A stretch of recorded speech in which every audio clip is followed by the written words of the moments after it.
Boom.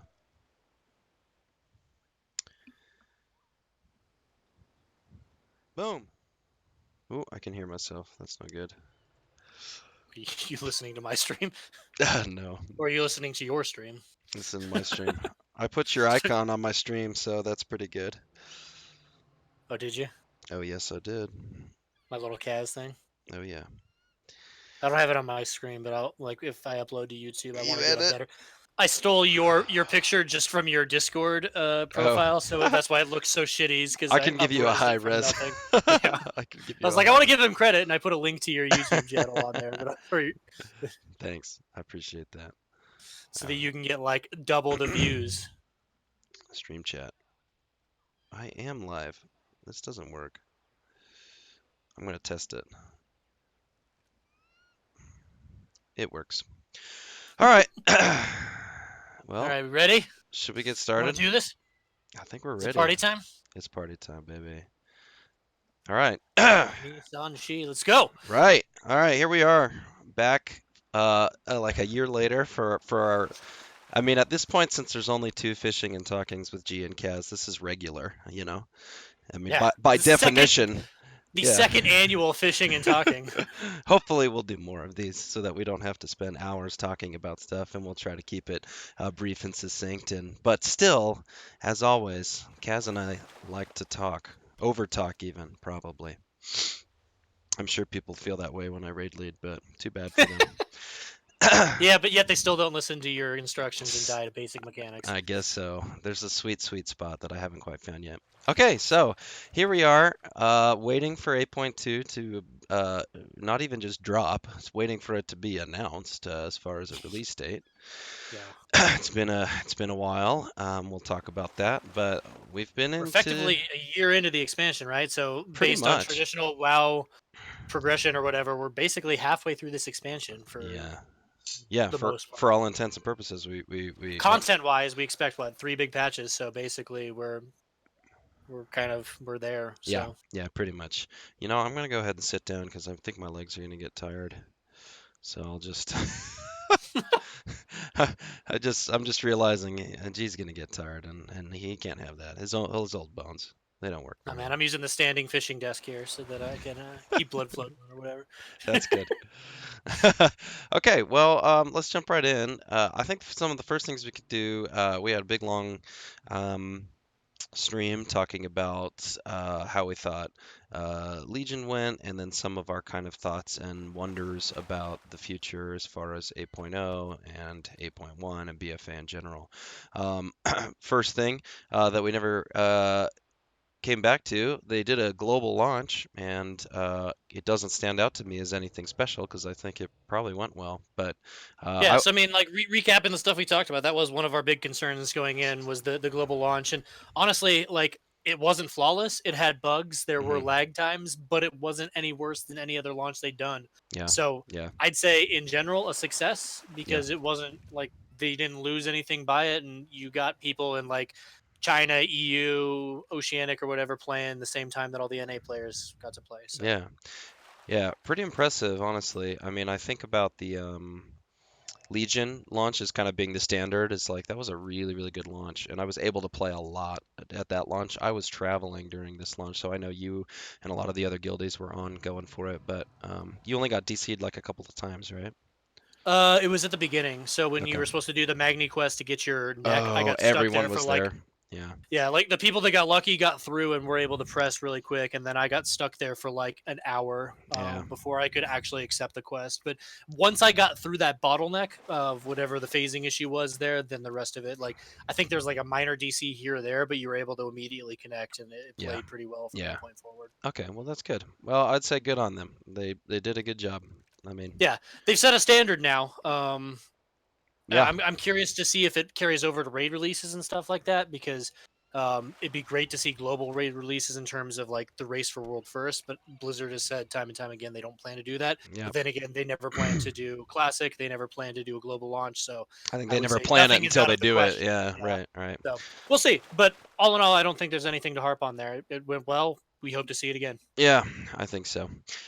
Stat squish, I think always for the best in general when the numbers just start getting ridiculous. I think they worked out the kinks and bugs, which personally I thought was hilarious. I know a lot of people had problems with it, but we had Yeah, that mentioned was it's part of the one of our big process. points. Yeah, Yeah, because that was like we were in the 8.0 pre-patch and things yeah. were weird. But It's just how it. again, it was Yeah, scaled for this expansion, so I right. think it was a necessary evil. That happened. I don't think like at this point anybody even remembers it. Nope. The one thing that does concern me, I guess, long term is it's one of those things that with the amount of gear that's in the game, having four different raid tiers and like the item level inflation, Hmm. with that comes secondary stat inflation and things of that nature. Right. So I think like these stat squishes, I wouldn't be surprised if it at some point becomes the norm where like literally every expansion We just we drop just back kind of to like 10 and reset go or up to something like that 100 or because something. Yeah. yeah, because like we're already at what 445 item level or something like that Where we next started at year. what, a 185 if you weren't geared going into Yeah, this something like that. expansion? And we Yeah. finished at 1,000 was the legendaries You're in right. Legion. So we're already Right. halfway back to Legion item levels. So Right. like Right. Right. the stat squish is necessary, but at the end of the day, they're not really doing anything to curb the need for it. So Right. That's we'll true. see where it goes, but there's really not any discussion to be had there. It's just Nope. a thing that happened, it worked, and it's a problem they're going to continue to deal with if they continue to Yeah. like give us gear the way that they do. I'm sure they think about it quite often because it's kind of band-aids every time. Well, they've Uh, talked about doing level squishes too, briefly in a couple of interviews that have come out recently, which is an interesting idea. But that's like a whole another realm of Yeah, conversation. absolutely. So we can save that for another time. Other things we were thinking of was like war mode and story, but Yep. I think we can tackle those as we kind of get down Yeah, onto our list. that will certainly be a part of this conversation. Yeah. And needless to say, war mode, my thoughts have changed, and my story, I have thoughts there too. Okay, good. We'll get to those. We'll get to those for sure. But those were kind of the Mythic kind Plus of is the same deal. That was new yeah. in Legion. We Yep. were excited to see where it went.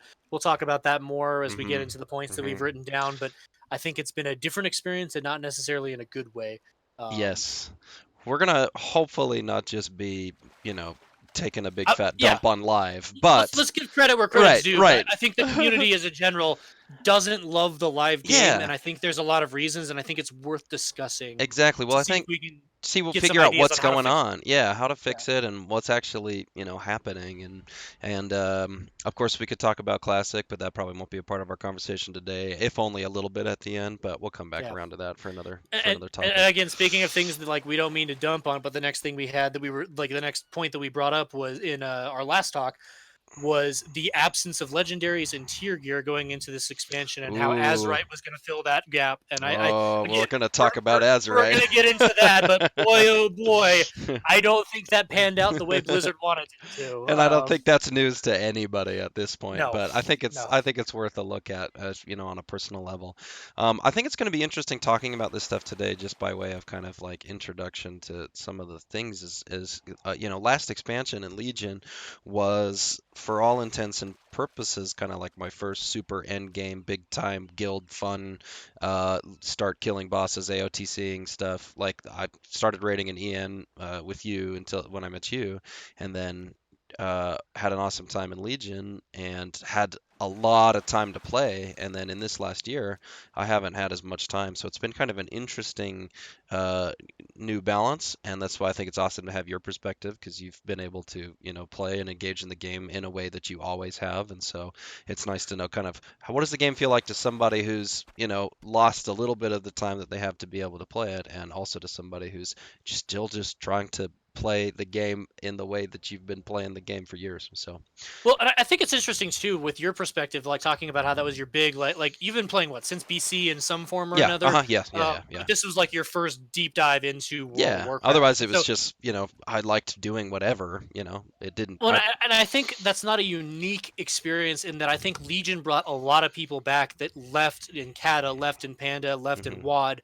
and Legion. I would say amongst like all of the expansions Blizzard's put out, Legion is seen as probably one of the top four. And depending on where you fall, some people rate it higher than Vanilla BC or Lich King, Yeah. depending on how you kind of view it.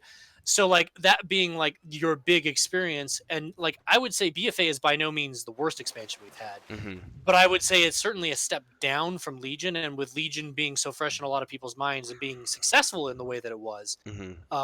I think that it's interesting to kind of see the mindset of somebody who is trying to find love in the game that they found in Legion Right.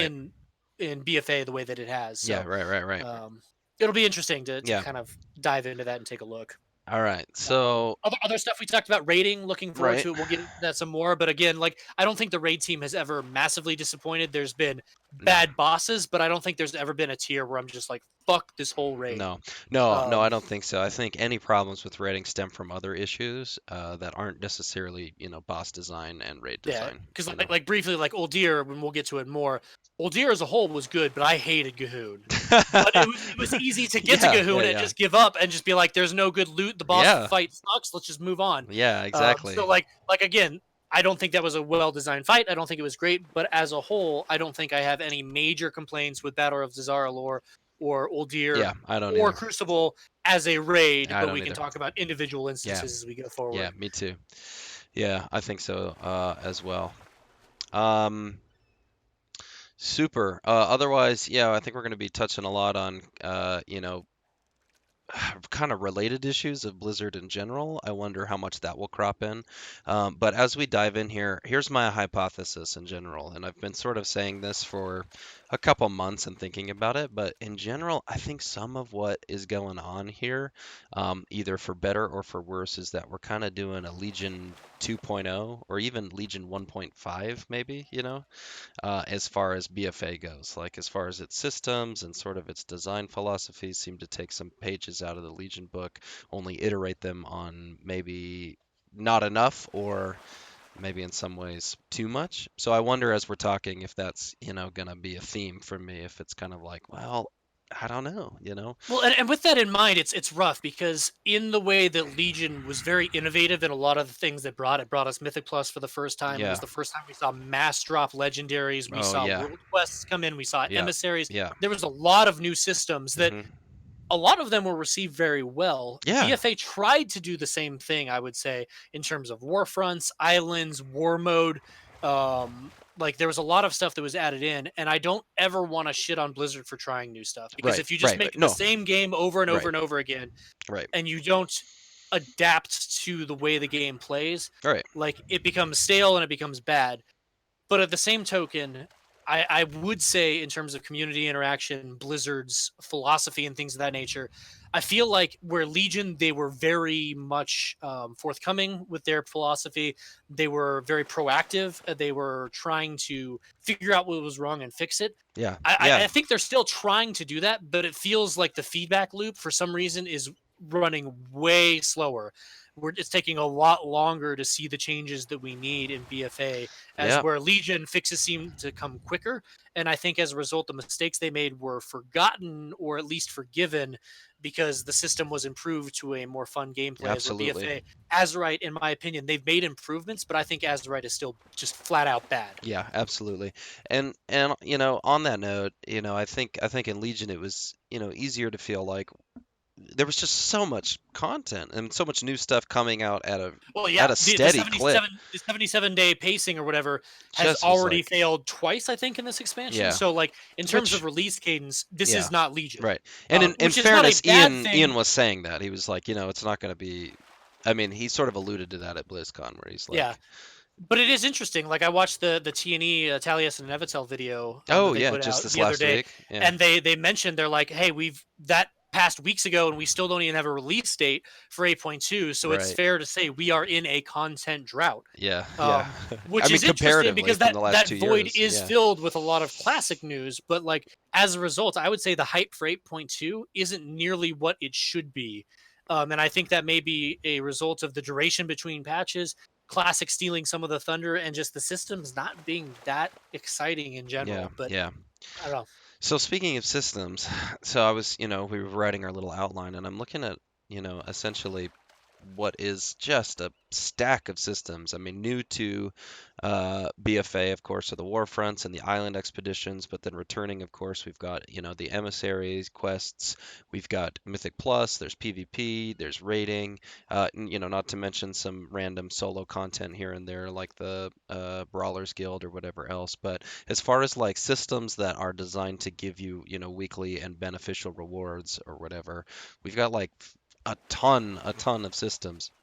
Yeah. And it's And before we go too deep in that, just let's close out last time if you don't mind. oh Just sure. like the real quick thing, just like looking at what we were looking to, I just want to mention it briefly. Like the things that we were excited about was Karazhan. We've got another mega dungeon coming in this expansion. Um, a heroic coven, the RNG boss fight that we hated. We haven't seen anything quite that bad this time around, so that's good. Hottie was a concern, and they closed that loop in terms of creating a way for hunters to bring Hottie back into their life. Breaching of the Tomb was something you were disappointed in. I Oh think they've done a yeah. better job leading into the raids that we're going into. Oh yeah. We'll talk more about Mythic Plus and what we were interested in there. Old gods are on the rise, so get ready for that. Mage Woohoo. Tower, we haven't seen anything like that just yet, but I think that's okay because if you do it too much, it becomes bad. So Hmm. I think that needs to be selectively applied, and I don't think we need it just yet. I was disappointed in the lack of flexibility between specs, and I don't think they've improved on that in this expansion. Yeah. And then one of the big things we were worried about before seeing the launch of Battle for Azeroth was Azerite, and we're going to touch on that a lot. And then the lack of progression, or the feel of the lack of progression, the fact that there were no new talents, and the Azerite progression tier felt very unrewarding. So Yeah. those were the things we were looking at. Yeah. We can put a pin on what we talked about last time, and let's dive now that we've gotten into BFA. No more speculation. Let's talk about the systems and how we feel about them in the current expansion. Yeah, absolutely. So there's a ton of them is the thing, and it's interesting because as a player base, it seems there's kind of a general kind of apathy. That's not to say that people don't enjoy it. That's not to say I don't even No, enjoy there's aspects people of that the love the game. game, Yeah. and there's things that are good, and there's still like the fact that we're sitting here playing is a testament that it's not so bad we've canceled our Right. subs. We care about the game, But yeah, yeah. there's things that need to be addressed. So I think let's hit the stuff that was new to BFA. So let's Sure, island expeditions, which when they were launched or announced, I was like, okay, this could be cool. Kind of this procedurally generated. I love three-man content as well. I sure, mean, I just love more ways to play. It was easy for us as a guild to go, all right, who's going in? We don't need a tank or a yeah. healer, though it certainly makes it nice if you have one or the other. But you can go, run it and do it. So I will say, islands at launch I think were bad.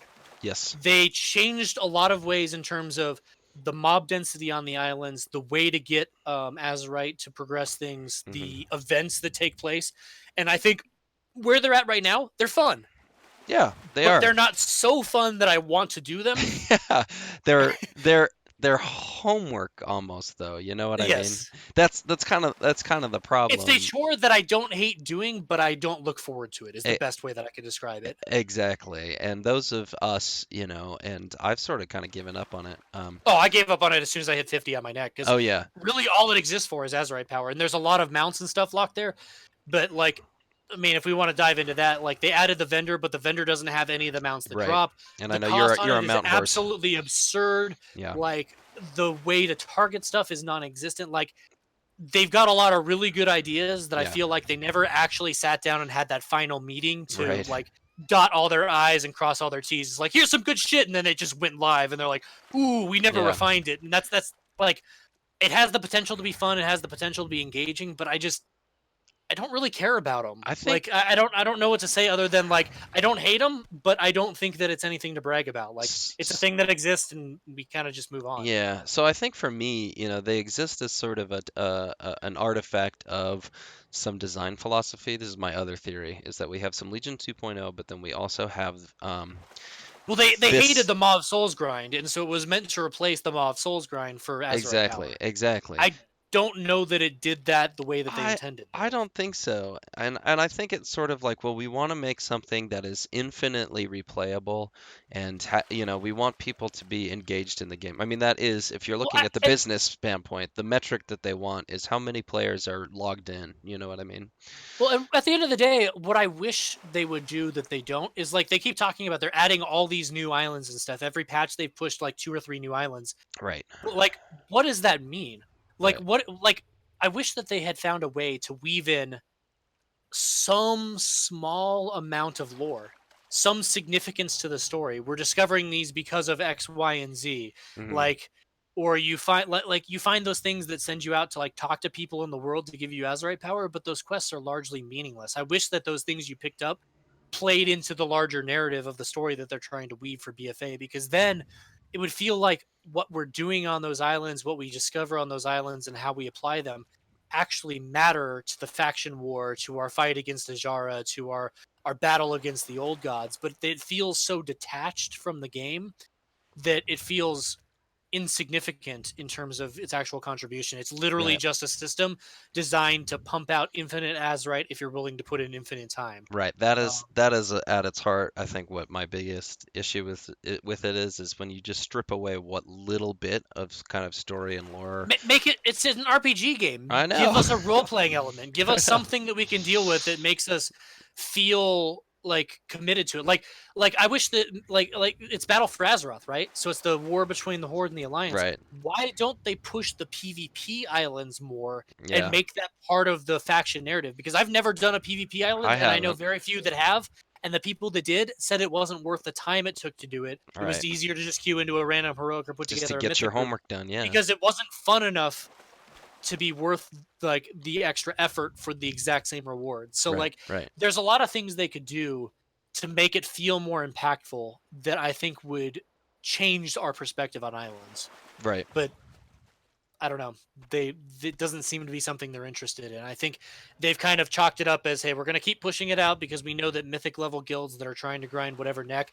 Like I know, like watching Sloot and some of those guys, it came to the point where the raid was coming up. And they're like, oh, this is the week where I can use my doubloons to buy the nukes. Yeah, and So then they let's just just go nuke. farm the shit out of it. And then they would literally just go through. They would pull the entire island and they would nuke them, and they would do that for 10 hours and grind like 7 neck levels. Jeez, that's And that's crazy. not fun. No. Like it's a way for them to do what it was meant to do. It was a way to get a bunch of Azerite, but like that's not engaging. That's not interesting. That's just the Mythic Raiders do it because they feel they All need right, to, they need and to like get that it's the edge. most efficient way to do it, but it's Yeah. not enjoyable. Like at least when they were grinding Maw of Souls, like you were doing a dungeon, you were Mhm. getting loot from it, like you were able to carry other people, Yeah, yeah, yeah. like it at least felt like you were engaged in something, as where the islands again just feel so detached to me that like I have a S- hard time backing them up from a Yeah. system perspective. I think they're easy enough to do as well.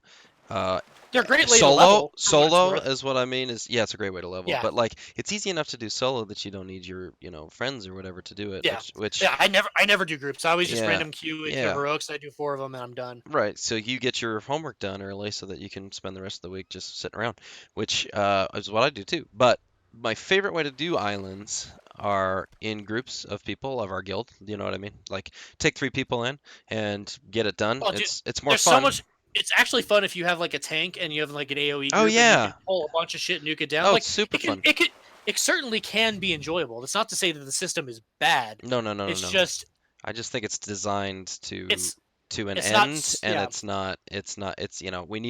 we need a system. It's like when Disneyland, you know, opens a ride and the ride is designed to just get people into the ride to get them off of the streets. Do you know what I mean? Like I know about that because that's just in some ways that they have to Because consider you're at if we Disney. yeah, well, if they put a ride in, they got to think about, okay, this is a great way. The parks are getting more crowded. If this ride is consistently churning 6,000 people an hour, you know what I mean? Yeah, yeah.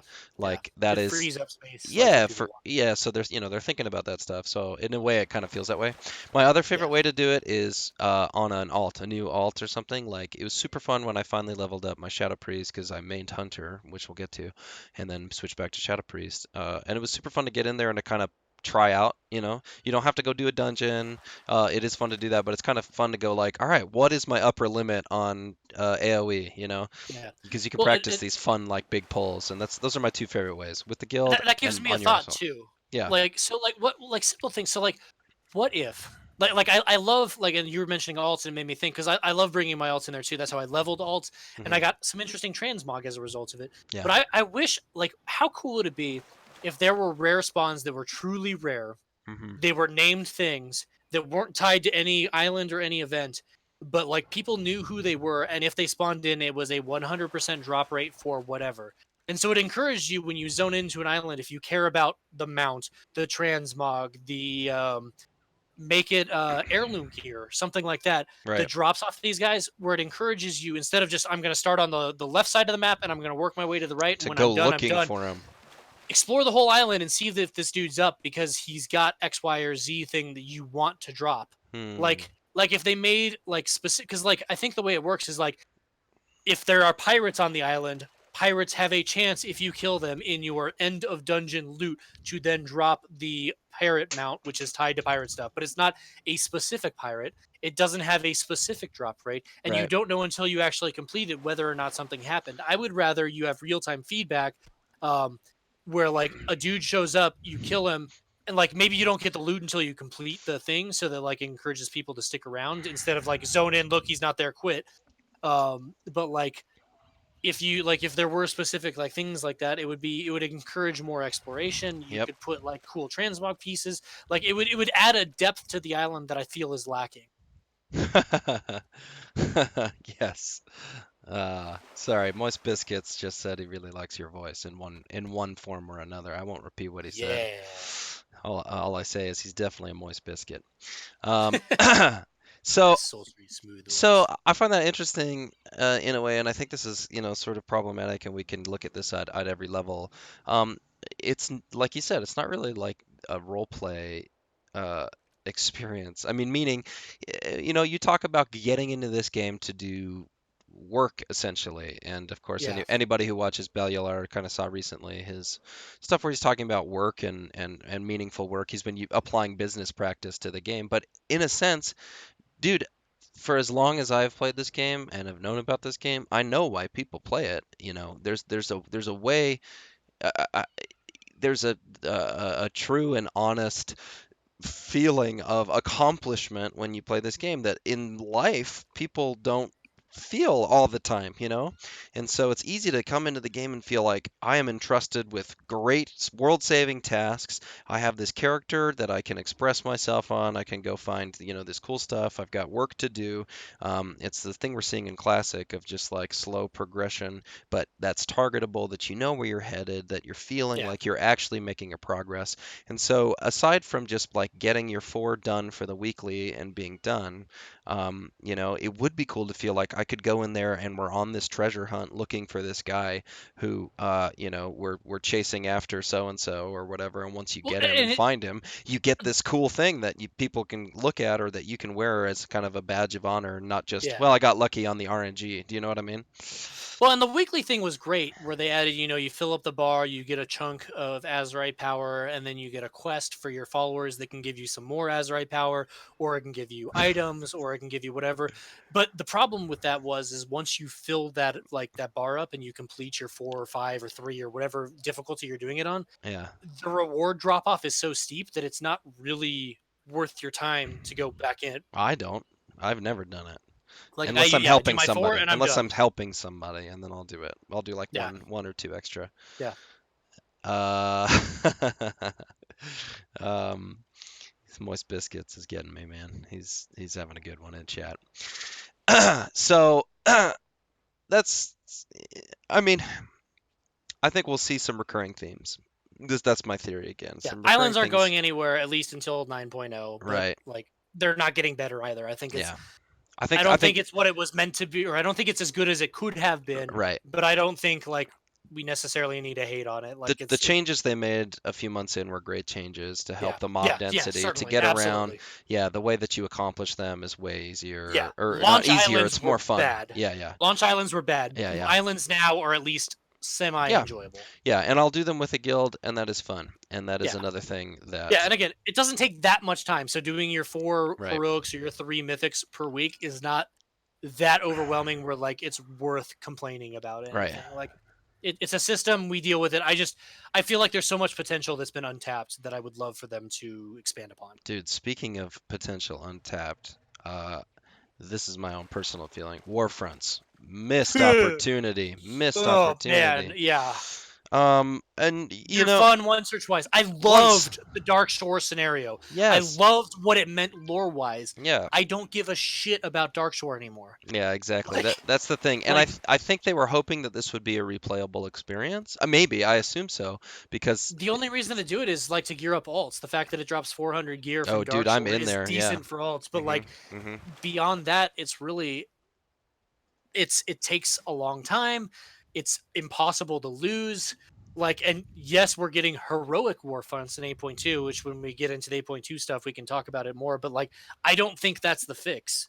Like, I honestly like I don't think that like I don't know. Maybe I haven't tested them on the PTR. I don't even know if they're on the PTR. Like maybe it's such a dramatic shift in difficulty that it's actually challenging and requires you to think and engage and coordinate. Right. In which case, it could be quite enjoyable. But as the base Warfront exists, huge missed opportunity. They talked a lot about it like being a soldier as a part of like a Warcraft 3 style like attack, like like Soldier, and dude, I'm a freaking it is peon. not that at all. Yeah, and Like I don't mind being a peon because that's how you win, but dude, I'm a peon. Dude, we just cast at the well same time on my screen. It was amazing. and how do you feel about the fact that like at the end of the scenario you presumably kill like Marden or Terrellian? Like they don't hearth out, they don't do anything. Yeah. You just defeat them, the scenario ends, but like clearly that's not happening. Like Yeah. it seems so weird to have these huge lore figures that you defeat and have it not actually be a thing that impacts lore. Like Yeah. I feel like you should have chosen a unnamed grunt if that's going to be like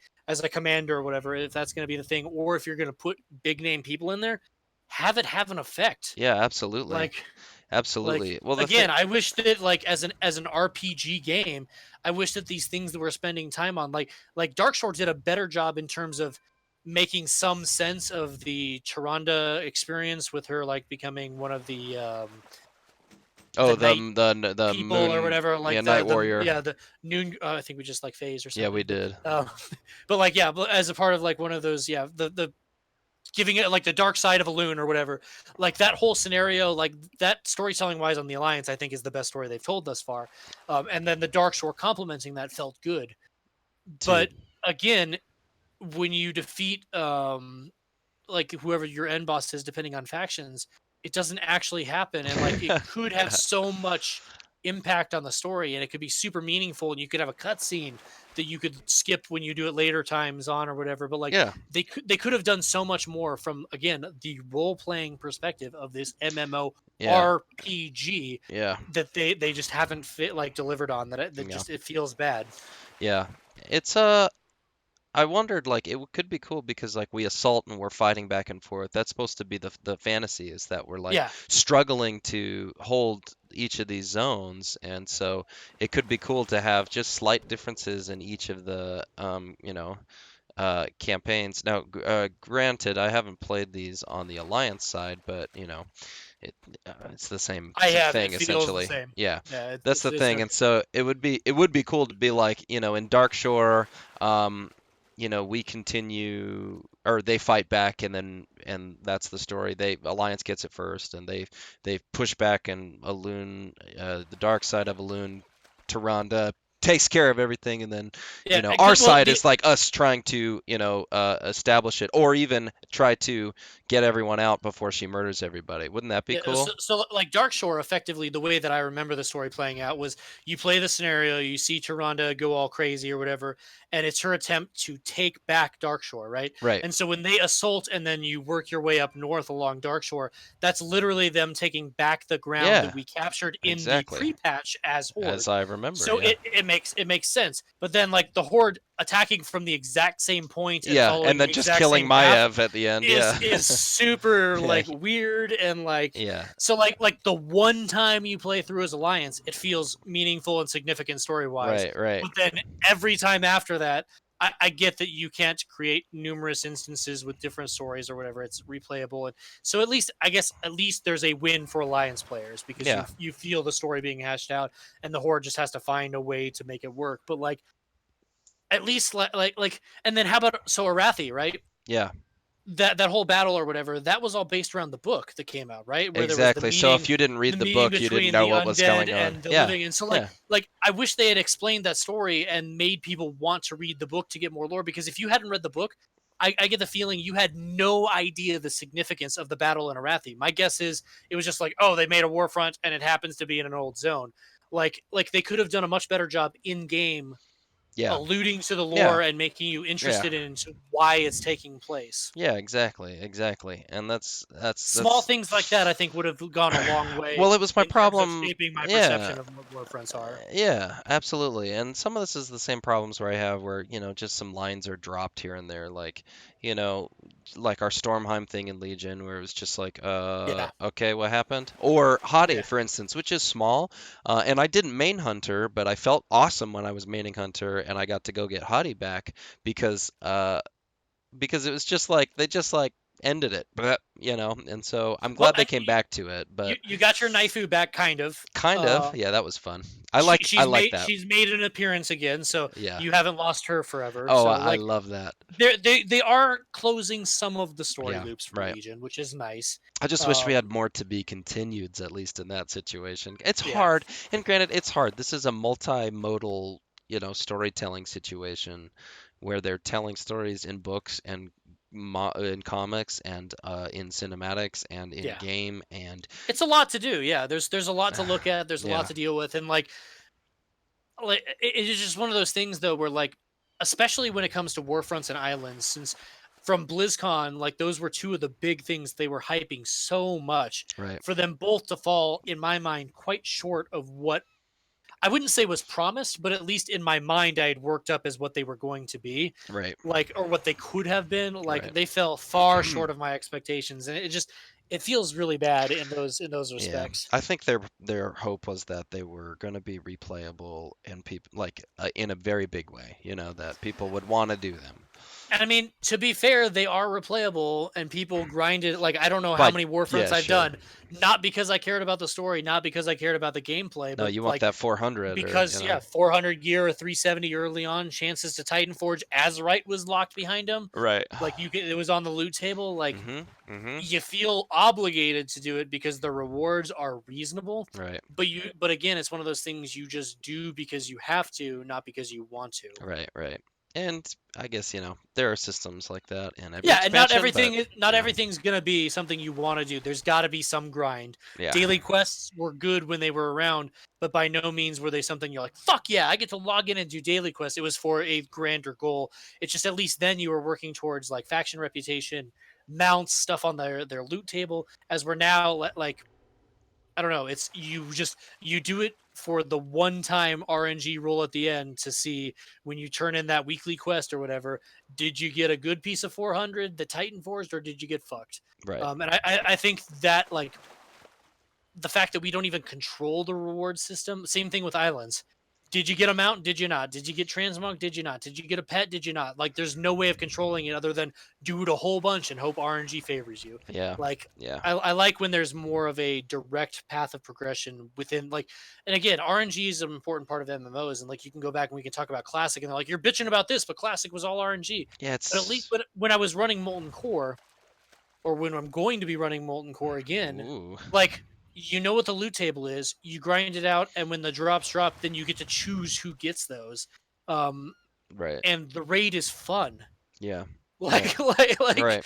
like The so game there the like gameplay is it's fun and and that's what you spent all your time working towards was getting into that raid to get that right. loot. Like if it was like I don't know. I think that they have legitimate concerns and they have legitimate approaches in their design philosophy.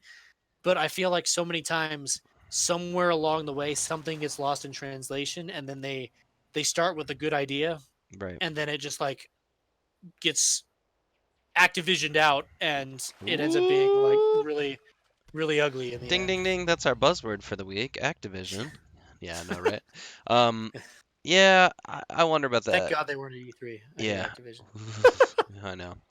And it's hard not to here's my, tinfoil hat moment, but it's hard not to feel like they poured immense resources into Oh saving WoW in Legion. Do you know what I mean? yeah, They poured immense resources, they were churning out all kinds of content, and then after the end of Legion, we were hearing about, major cutbacks across all of Activision Blizzard, yeah. putting out more games and doing and doing it in less time. Do you know what I mean? Legion had to be a success because if Legion had followed the path of Warlords and had been worse than Warlords, I don't think we would be sitting here in BFA Right. talking about this game right now. Yeah. Yeah. So they put a lot of effort into Legion.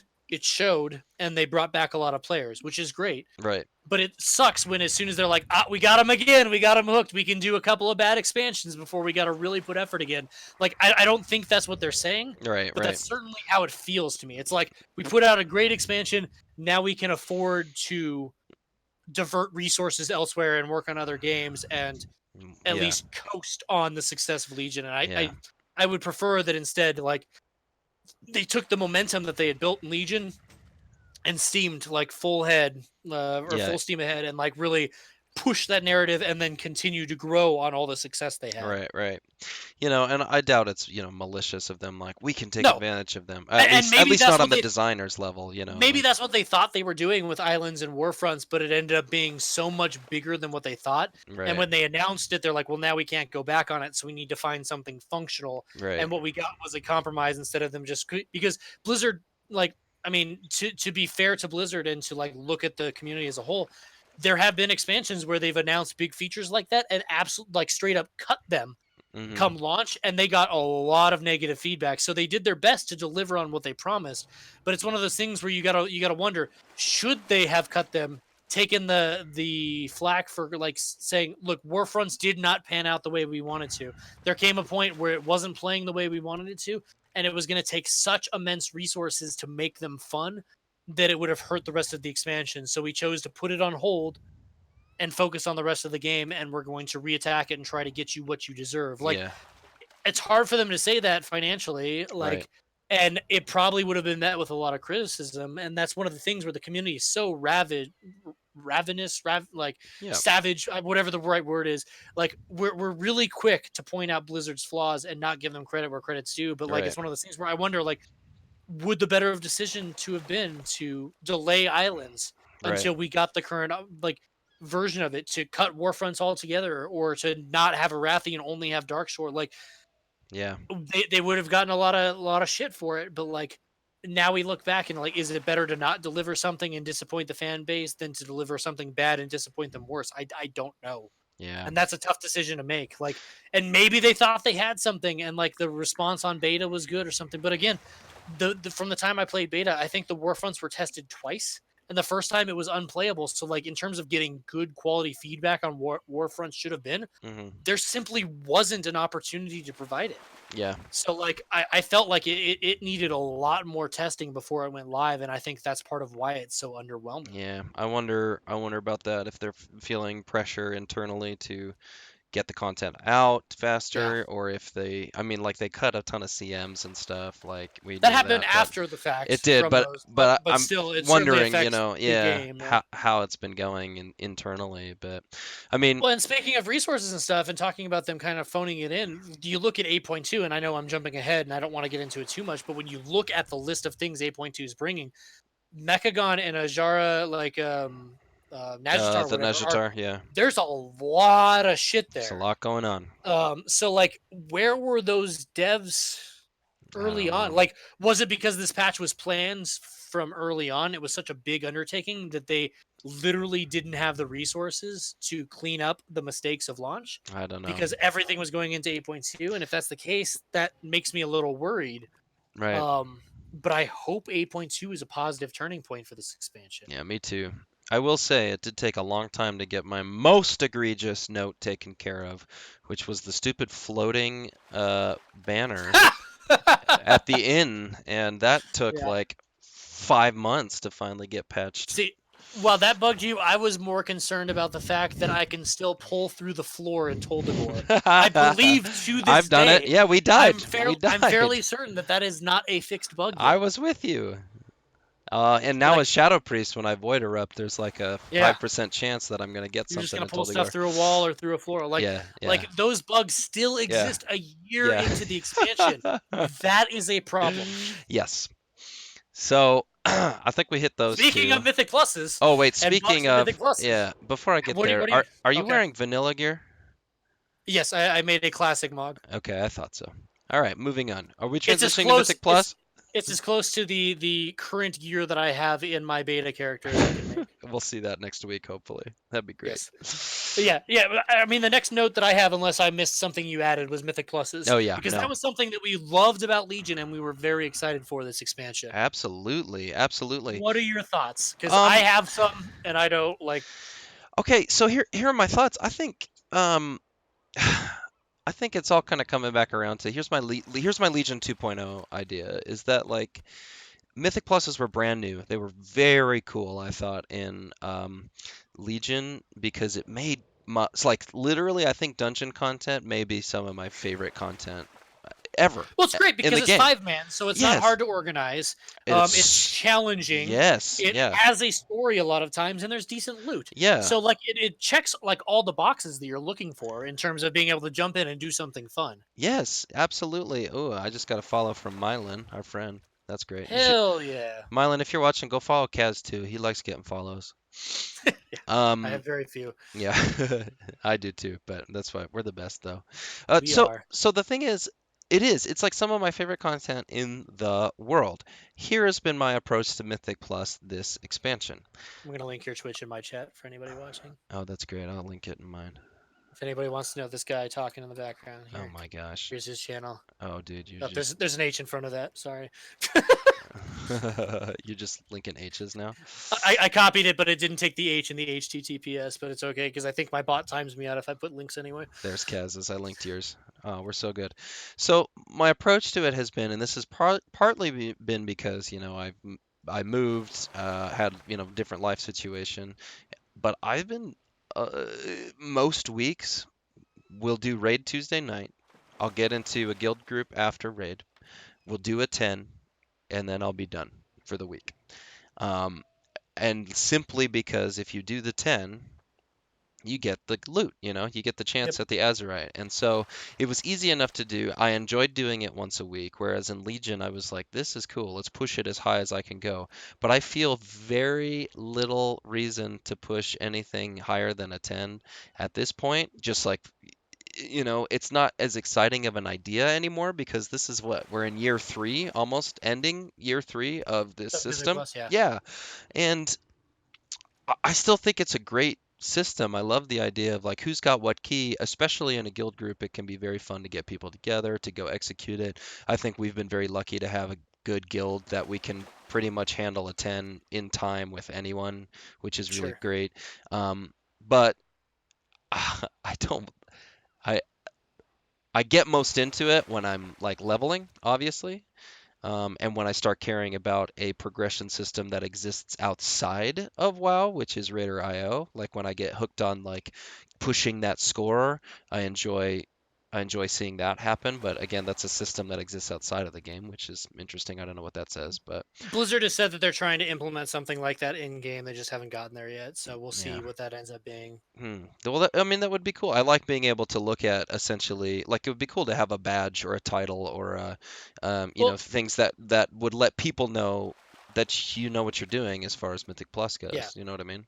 So I mean, we're gonna see some of that, I guess, coming in 8.2 with essences because there's one or two essences that are tied to Mythic Plus, and I believe the legendary one, which gives you a different appearance to whatever that ability is locked behind some either completing a 10 in time of every dungeon or doing a 15 or something. It's something that not an average player will accomplish, so it'll require some knowledge of Mythic Plus. The question is that particular essence good? So that people will be using it. Do we care about it? I don't know. The other thing, and I was talking about this with Yorick the other day, Hmm. in terms of like Mythic Plus and stuff, is Mythic Pluses are too rewarding without being rewarding enough, if that Mm, makes any sense. So it's too like doing your tens. Tens aren't super hard, and all you have to do is complete them to get close to mythic level gear in your chest at the end of the week, right? yeah, Um, and doing tens is then giving you item level 400 gear basically on farm, which is heroic gear. right. And I think a 10 is easier to accomplish than clearing a heroic raid. So you're getting higher end gear from an easier source, in my opinion. That It being should be at a said, 15 for that level or something. Do you know what well, I and mean? that so that being said, when you look at guys like J.B, right? and like the MDI guys, you've got Jay, and I don't know, we can name a bunch of them, but they're going out, they're doing 20s, 22s, 23s, things like that, and they're still getting item level 400 gear from it. So like that, I would argue Why are is they as doing it? difficult or hard because they want to be the best. They're looking for the highest IO. They're practicing for the MDI, and then the MDI is a BlizzCon tournament that has prize money and prestige, and it's helped their stream. Okay. Um, so like they do it not necessarily for the gear, but when you're pushing that high end, the fact that they're only getting 400 eye level gear and they're still getting the same 410 at the end of the week seems a little bit ridiculous to me. Right. So like I wish 15 was the cap or higher. Right. Um, and I think so. Like Mythic Plus is important for people because of the Titan residuum, right? Sure. And that I think is another problem because the best Azerite gear for most classes Mine is included. dungeon gear. Yep. And the only way to get good dungeon Azerite gear is from the vendor. Yeek. And so, like, I guess Or it could get be lucky. argued. Get I stupid guess, lucky. well, I guess it could be argued that um, if you're doing a 20, they're getting a lot more residuum than I am doing a 10. Sure. But, like, that whole system, it just, there's something about it that just doesn't feel right. And I think this leads to a bigger problem in live WoW as it exists right now. Is I think there's frankly too much good loot. It's too easy to catch up. Yeah. It's too easy to gear alts to the point that gear becomes insignificant. And I've talked about this with Potato. I think I've talked about it with you. I've talked about it with York. I've talked about it in Guild. I don't know how many times I may have even mentioned it last stream. But like, Hmm. when is like can you tell me right now what is a piece of gear that you as a shadow priest really want by name and drop location? Oh, dude, I could not tell you that. Not The even only a thing I second. care, the only thing I know that I care about is the Balefire branch from Waycrest Manor, and that's because it is effectively a legendary statted trinket. It's Yeah. so brokenly overpowered that I want it. No way But I like, couldn't tell you that. I don't know the names of the shoulders that I want for Azrac gear because there's like 15 of them and they And all they all suck. share the same icon, dude. They share the Yeah, same icon and look. I, I I couldn't tell you the name of any of the weapons I care about because I frankly don't. Yeah, Like absolutely. like there's too much gear, so there's nothing I care about because all I'm looking for is a Titan Forge of something with reasonable secondary stats. Right, right. Maybe And I that's think what they that's wanted. where I think that's where classic. A lot of people find hype in classic is because like I watched a video that Sidu put out from his stream when he was playing classic, and I this isn't a classic stream, but like I want to relate something from classic to retail, in that like when he got the Corpse Maker mace. When the cap was level 30, when he was prepping for the dual tournament that was being hosted by Tips Out, um, he knew he wanted Corpse Maker and he grinded the shit out of it. And when he got Corpse Maker, he said receiving Corpse Maker was more fulfilling than any piece of gear he has gotten in the last 3 expansions, I believe, is what he Mhm. said. Wow. Because he knew And what this it is was. He this is knew a where to tune get that's it. going to be deleted because it's a beta character and it's in classic WoW. Right. And, like it was a by name thing that was super powerful, that was a rare drop that came from a specific place, and he was able to grind and grind and grind. And when he finally got it, it felt incredibly rewarding to him. And I think that experience is something that's missing from WoW. I guess I'd be super hyped if a Balefire branch showed up in my end of week chest. Yeah. But that's such RNG. Like the end of week chest is literally every piece of loot minus Azerite gear from all of the dungeons in the game. Dude, I'll be Like that's honest with that's not you. targeted. Yeah, doing the tens and waiting for the like waking up on a Tuesday morning, I do not have a sense of anticipation and excitement. I have more I tempering I my expect it emotions to be disenchanted. disappointed. And I have not equipped yeah. a piece that I've gotten out of the chest in probably the last 10 mythic pluses eh, I've like weeks that I've done. Yeah, and I will say when something drops out of it that you need, you're like, whew, but I feel like I Like dodged a bullet. yeah. Yeah, Yeah. yeah. Yeah. Where you're Yeah, I like, didn't get oh, fucked. Like whew, yeah, exactly.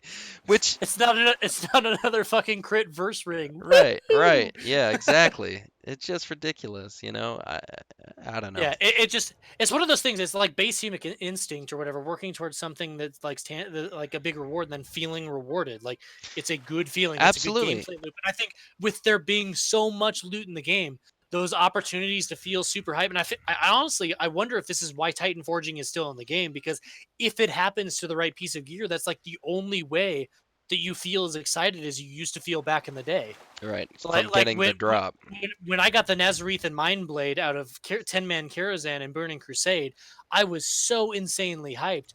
And like I think the only way to replicate that kind of feeling would be if I got like a 425 Titan Forged Balefire branch.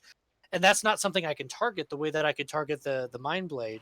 It's just something that maybe if the gods smile and RNG just like lines up the planets and Argus comes back and lines up with it too, and a bunch of shit happens, like then I happen to get that roll. Like it's you just don't feel that sense of like work and reward the way that you used to, because there's just so much shit out there. It's like sensory overload. Yeah, and it's also a sense of like just futility. I mean, like being able to. Okay, so I'm a teacher, and I've worked a job teaching, and I've also taught students, and I'm always thinking about how to feel like there is you know, a tangible and foreseeable way to plan and execute something. I teach theater, Yes. and you're talking about doing a show. You're talking about coming up with a set of steps and tasks to get yourself to where you want to be. The thing Yep. in that situation, or even in a job where you feel like I have no idea what my part in this is, or I don't really understand how to get better at what I want to do, like that is so discouraging eventually. Like maybe you'll be like, "Oh, well, I hope it's going to be good." And for the first few weeks, any 410 or any whatever the cap was, 390 or whatever, was going to be great, like Yeah, and I mean, I guess we get excited about it, but it's one of those things where it's not super excited because you just expect it to happen. well, yeah, there comes a Like point where I just go, "Nope, I don't the need to do that gearing anymore." is so debatably easy that you're not excited when you get stuff because you just expect it to happen, and you're just frustrated when you don't get stuff because it's like, man, I got fucked. Right. As opposed to the past where you didn't expect to get anything because it was hard to get stuff. So when it happens, you were just super hyped. And like, yes, it slows down progression. Yes, it makes it harder to gear alts. But is that a bad thing? Because now, like, when you invest the time, it actually feels meaningful. Right. And I feel like Mythic Plus has walked past that line and has added that in. And like, I don't know, I don't have much more to say on that, but I do have more to say on Mythic Plus. So if you've got Sure. any more, feel free to close that topic up, and then I'll go back to some other points. Yeah, I know we kind of went out to just kind of philosophy and gearing and Yeah, progression, but no, but it's but it's directly related to Mythic Plus because I think it's one of the biggest criminals. I don't know what the right word is, but it's one uh of the most culprits, the yeah, yeah, the biggest culprit. It's one of the most egregious cases because it's relatively quick and you yeah. can do it infinite number of times. Yes, you're not getting infinite boxes, but you can still farm 400s all day long. As we're rating, yes, rating drops a lot more loot than it used to. You've got bonus rolls. It's easier to get stuff, but you're locked to that one mythic per week, that one heroic per week. So at least there's a gate on it. And I know that's one of their concerns with Mythic Pluses was they didn't like that's why Azurite doesn't drop from dungeons, was Which, because it would be too yeah, easy to farm, which I understand that concern, but I think that's a but that problem with needs to be Azurite. applied Yeah, across the board. Like that needs to be looked at again and they need right. to find a better I, solution I to think it. I think the last thing I can say about this is it's very much a Diablo Yeah. style of, a feedback loop. Yeah. Except for Diablo does it in half or a third of the time in some Yeah. cases, and the loot is literally like limitless in Diablo. Yeah. There's not a Well, table, Diablo, an ARPG is designed around that, as where an MMORPG isn't necessarily meant to have infinite loot. right. Whereas this is my other thing is I think there's just a lot this kind of design philosophy that's found in everything that's more about making WoW I mean, it wants you to play it, obviously, because they want you to be engaged. They want the money from it, and they want to compete against. I mean, I can name 100 other games right now that want your attention. Fortnite wants Yeah. your attention. Anthem did. Yeah. Destiny wants your attention. There are a ton of games as a service Yeah. that exist and that WoW's got to compete with. Where I think ultimately changing the game from being an RPG or Yeah. Well, especially an MMORPG, it's in such a weird thing because like, yeah, and I'm going to sidetrack momentarily, but again, going back to the T&E video, um, to talk about convenience versus like inconvenience, and like people are complaining like when, and like one of our things we can I guess briefly touch on it now is the portal room. and the massive uproar in the fact that there wasn't like a Caverns of Time portal, which they are adding back, and like removing other portals. And they're like, oh my God, all you're trying to do is make us spend more time in game, wasting time. Vanilla, there was a lot of wasted time spent on a flight path. But I think the fundamental difference is when you're looking at WoW as a whole, right? You've Right. got Kalimdor, you've got Eastern Kingdoms, you've got Outland, you've got Draenor, you've got Northrend, you've got Pandaria, you've got Kolteros, you've got Zandalar. Like you've got all these locations, but most of them are irrelevant at this point. So making Hmm. it inconvenient and slow to go to places that don't have useful Right. stuff, that doesn't feel engaging. As we're like in classic, yes, it takes me a long time to go from org all the way down, like to get to STV or something like that, like because you got to go through Ratchet and then take the boat, or you got to go on the Zeppelin and then fly over. Like it takes some time to get there. You can't just port or whatever the case may be, but you're going from one relevant location to another relevant location, so the feel of scope in terms of like the largeness of the world, it made sense and it made it feel more immersive and it made it feel like a role-playing game. As we're now, when you look at like zones that like, when's the last time you went to like Ungirl Crater? Like there's not a reason unless you're doing like Unless you're doing that their quest to micro get the. holiday dinosaur killer Yeah, thing, right. or you're hunting down the raptor, whatever that you train there. Like, there's Right. not really a reason to go there. But if you are trying to do those quests, being able to get there convenient to do old content, I don't think that's the same as being like, oh, you're just asking for convenience, but then complaining about like how great. Like, I think they're completely different issues, and I Right. think people are misinterpreting what the Yeah. community says because Saying I like, think getting rid of "Oh, those we want the portals, world to feel big," and it's like, well, yeah, the problem is get the rest of the world feels tiny, you know? yeah, I what I want is I want Zandalar, I want Kolteros, I want Mechagon, I want Nazjatar to feel big because that's where I'm spending most of my time and that's where the story is taking place. But Right. if I choose to go farm old mounts from expansions that lore has already claimed don't exist anymore or whatever, like I don't need that to feel big anymore because I experienced that when it was relevant. Right, So like absolutely. I like the decision they've made to open up all the expansions with no flying and then slowly integrate it in. I honestly, the more I think about it, I don't think it would be a problem if you literally could not get flying for the current expansion until the next one. So if like quite literally all of BFA's content was ground mount based Mm, and then the beginning of whatever 9.0 is, yeah. now we can fly in these zones because they're no longer relevant. Hmm. Like I think that would add to the scope of the world. And I think people would complain about it, but I think they would be wrong in doing Oh, so. we phased. Yeah. Yeah.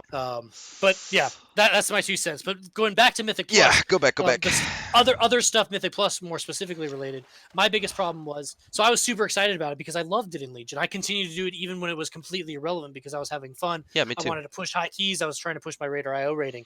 This time around, I feel like the dungeons launched incredibly buggy, which Hmm. is a problem because then it makes it difficult to complete stuff when there's blatant bugs that are causing wipes and things like that. Right. I think there were colossal tuning issues in terms of percentages of trash, how hard certain trash hit. Some dungeons, excuse me, some dungeons were flat out uncompletable Hmm. early on because they were so incredibly overtuned. You go Oh, into King's yeah, Rest freaking 10, a Waycrest. king Or like not a King's Rest Waycrest, 10 you just couldn't do because like the bosses were so hard as Toldagor, where final boss. We yeah, wiped on that one 100 like times on an 8. like they're just so incredibly imbalanced and the team's like we don't want people only trying to do like Motherlode, Ataldazar, and Freehold, but like those are the only completable dungeons for the longest time, and that's a gigantic problem. Right. We've already talked about my thoughts of it being too much loot, and I think the bigger problem is I simply think that they aren't as fun this expansion. I think what that boils down to is Legion, the dungeons themselves weren't particularly difficult, but then adding in the affixes added a degree of difficulty as you're going through.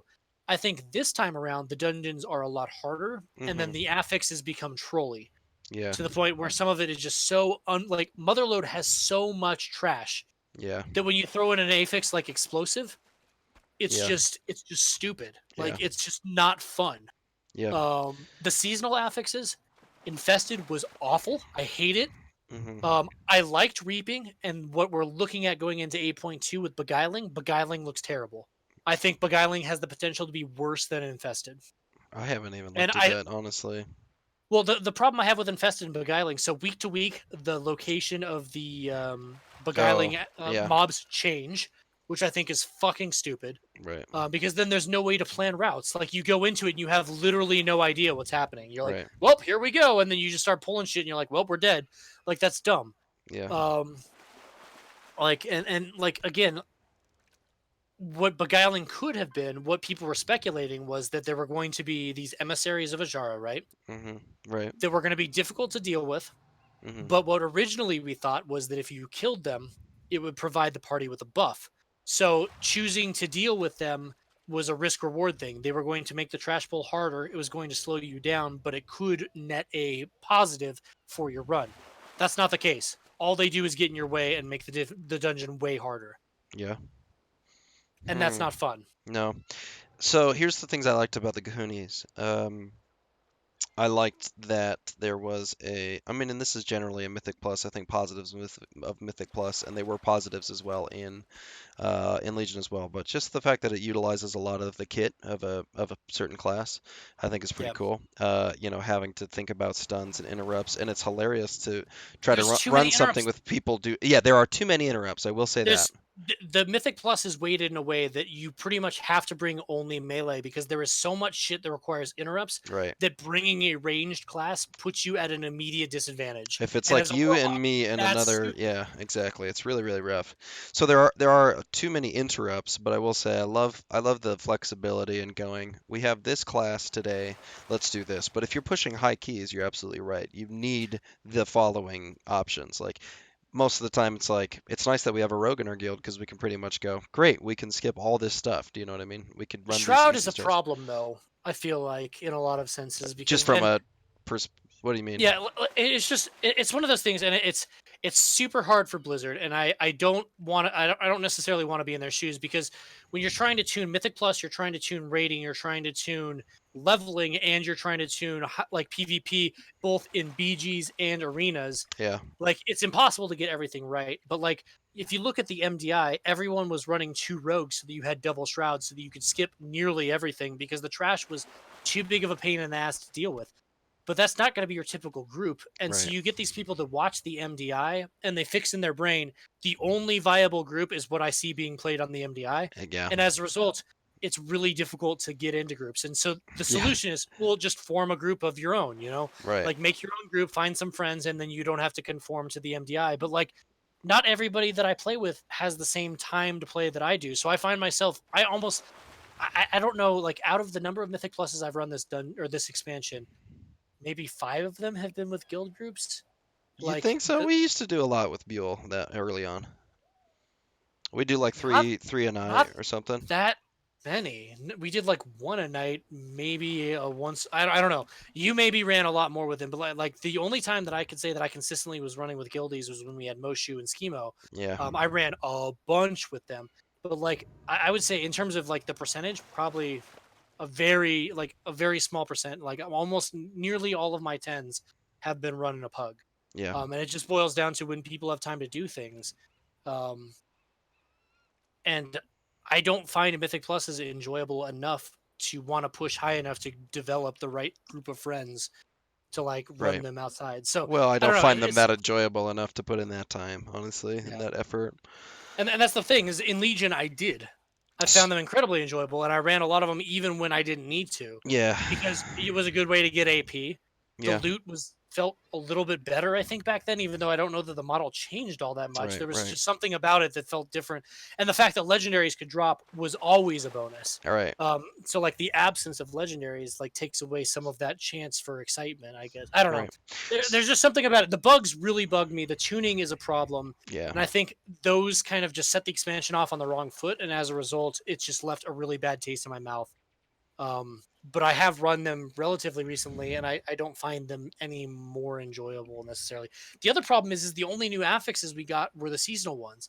I was hoping for a shakeup of our +4 and +7 or whatever affixes, yeah. new This ones, old ones, cycle them in and out, like put some of them on hiatus. Like that'd that be would make it way more nice. interesting. That As would if be they're like nice. each season, if there was a rotating roster of 20 affixes in any given season, only had 8 of them or something like that, like so that like things are constantly changing. I think that would make it feel a lot more fresh. But Also, I hate bolstering. I hate it. I hate Bolstering is it. dumb. I hate explosive. Sanguine's annoying. I'll tell you why I hate bolstering the most though, because uh Bursting is shit. bursting is not bolstering, bursting. Bursting is the one I hate. Bolstering's terrible too, though. Yeah, bolstering is terrible. I'm not as annoyed about that one because I think bursting is by far the worst, where you have to. I don't like any affix that's That by design yeah makes it like tells me wants to you to stop not do big DPSing pulls. Yeah, exactly, which is so annoying, especially as like a shadow priest. I found it very difficult to figure out how to operate in those situations because all I yeah, want to do is dot and rot. You know what I mean? Like I just want to go and just pulse and do some yeah, massive AOE, but like I will kill the group if I do that. I yep. will live because I have dispersion, but Yeah. So um, and that's the thing where I think in Legion they weren't necessarily a problem because the trash density and stuff like that wasn't as bad as it is in this expansion. right, But it's almost like they made new dungeons and didn't think about the implications that the affixes they were carrying right. over They're were going to like, well, have we'll on them. just And they're like, see. They'll figure it well, out. shit, but they'll figure it out. And then Yeah, like they're like, we'll just add a couple of minutes on the timer. We're yeah, like, yeah. So you if you make the timer an hour long, that doesn't right, mean that the dungeon's fun. I yeah. want to pull big. I want to do crazy pulls. I want to do shitloads of That's damage. what's That's fun. Yeah. that's where reaping was great because Oh, reaping I forced love you to do reaping. giant Yeah. pulls, Oh like, yeah. and you just did crazy numbers, and it didn't really end up mattering all that much. Like, it That's was fun. enjoyable. It was a challenge. It killed me Yeah. numerous times, Yeah. but at the end of the day, it was an enjoyable thing where you got to just feel powerful and do something crazy. So, like, I think reaping was the highlight of Mythic Plus thus far, and it's sad to see it go. Yeah. Um. Yeah. Yeah. I'd agree. Any of the affixes that I love a new challenge and you having to think different. But any affix that tells me to stop playing the game is annoying. Because to me, Yeah, because Mythic Plus, like it's about getting them and killing things and interrupting and stunning and yeah. seeing getting the trash done. So Yeah, and like explosive is annoying, but at least explosive, there's something you can do about it. You target, you kill the explosives, or right. you line of sight them. Right. Like there's a way to deal with it, so you can still Right. do big pulls. You just Right. have to be smart about it, and you have to understand what you're getting into. Right. As where like bolstering, you pull like the little rats or whatever, and all of a sudden you've got a mini boss, like quite Right. literally. And yes, there is strategy around that, but it's one Right. of those things where like if you don't kill everything at the exact perfect time, you end up bolstering the crap out of something, Right. and like CC doesn't work just right, and like line of sight becomes an issue. Like bursting's the same way. I throw dots up as affliction, and then something accidentally dies and resets the thing at 7 stacks. You're Right. dead. There's nothing you can do about it. It's like, hey, guess what? You don't get to play this class Yeah. this week because you're literally gonna kill your group. Like that's annoying. One thing I'll say that I guess I like about Mythic Plus is it really does incentivize doing a group that you know. I mean, you can get it done in Yeah, pugs, but it's way easier. You're not going to get tilted, obviously, and having a pug that you're working with to, even just accomplish it.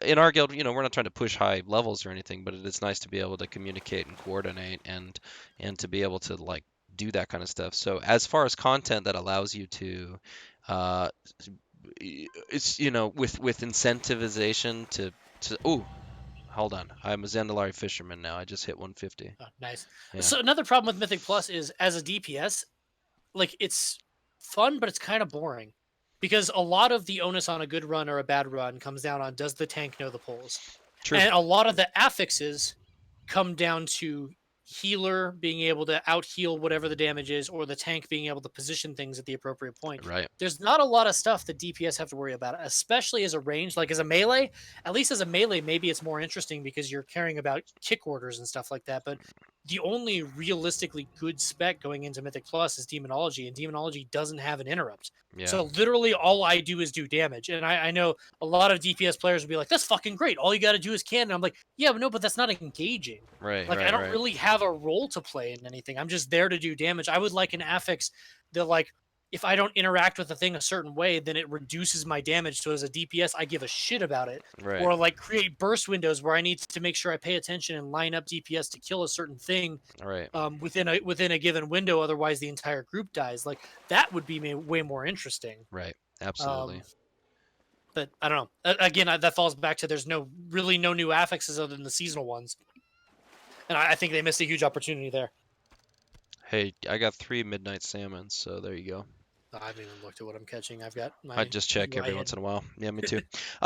But Cool. yeah, I think we've beaten the Mythic Yeah, Plus I horse to think I death. think we really have. I like the system. I hope that it sticks around. This is a Yeah. thought I'm Oh having yeah, too as I don't well. want it to go away. I just would like them to take a look at it Right. again. I think there's improvements they can make to make it really fun. Yeah, absolutely. I agree. I do have this thought as well, though, in the current design perspective of the game, it feels like a game that you I've been able to play it on like pretty much to its fullest by playing 1 day a week. Do you know what I mean? Yeah. Which is very Yeah, interesting. you can certainly get ahead if you play more, but But I've gotten the I get my difference weekly chest, I get my islands done, I get the raid done, in 2 weeks, yeah. and then Yeah, really all you're missing out on is emissaries. Like if you right, don't log in more, you don't do your emissaries, right, which if you've already got a maxed out neck isn't a huge deal. right, But that's just gold from the Paragon chests that right, you could be getting and war right, resources. But exactly. But that's an interesting idea. And if that's what you like, I've enjoyed it only because it's been pretty well, fresh every day. it, But it's great in the sense that you're not required to grind every day to stay relevant. sure, But it is a little disappointing in the fact that like that's all that there's there not is to really do. Do you know what I there's mean? not a reason to log in once you've got Exactly. your raid complete for the week. It's kind of like I'm Exactly. just gonna go play something else because there's, and I think that will change with 8.2 I because I think think so too. Mechagon's It looks designed cool. around there a Looks lot cool. of different achievements, a lot of different events, a lot Yeah. of things to grind and Right. work towards that will encourage or reward people that put more time in. So Right. hopefully that's a fix that's coming. We'll see. I haven't spent a lot of time with it on the PCR, so I Yeah. can't say. I hope so. I hope so as well. Um, okay. So Mythic Plus, good. Pivot from Mythic Plus talking about tuning and scaling to PvP briefly because we are not a PvPing guild Nope. and we don't do a ton of it. But Nope.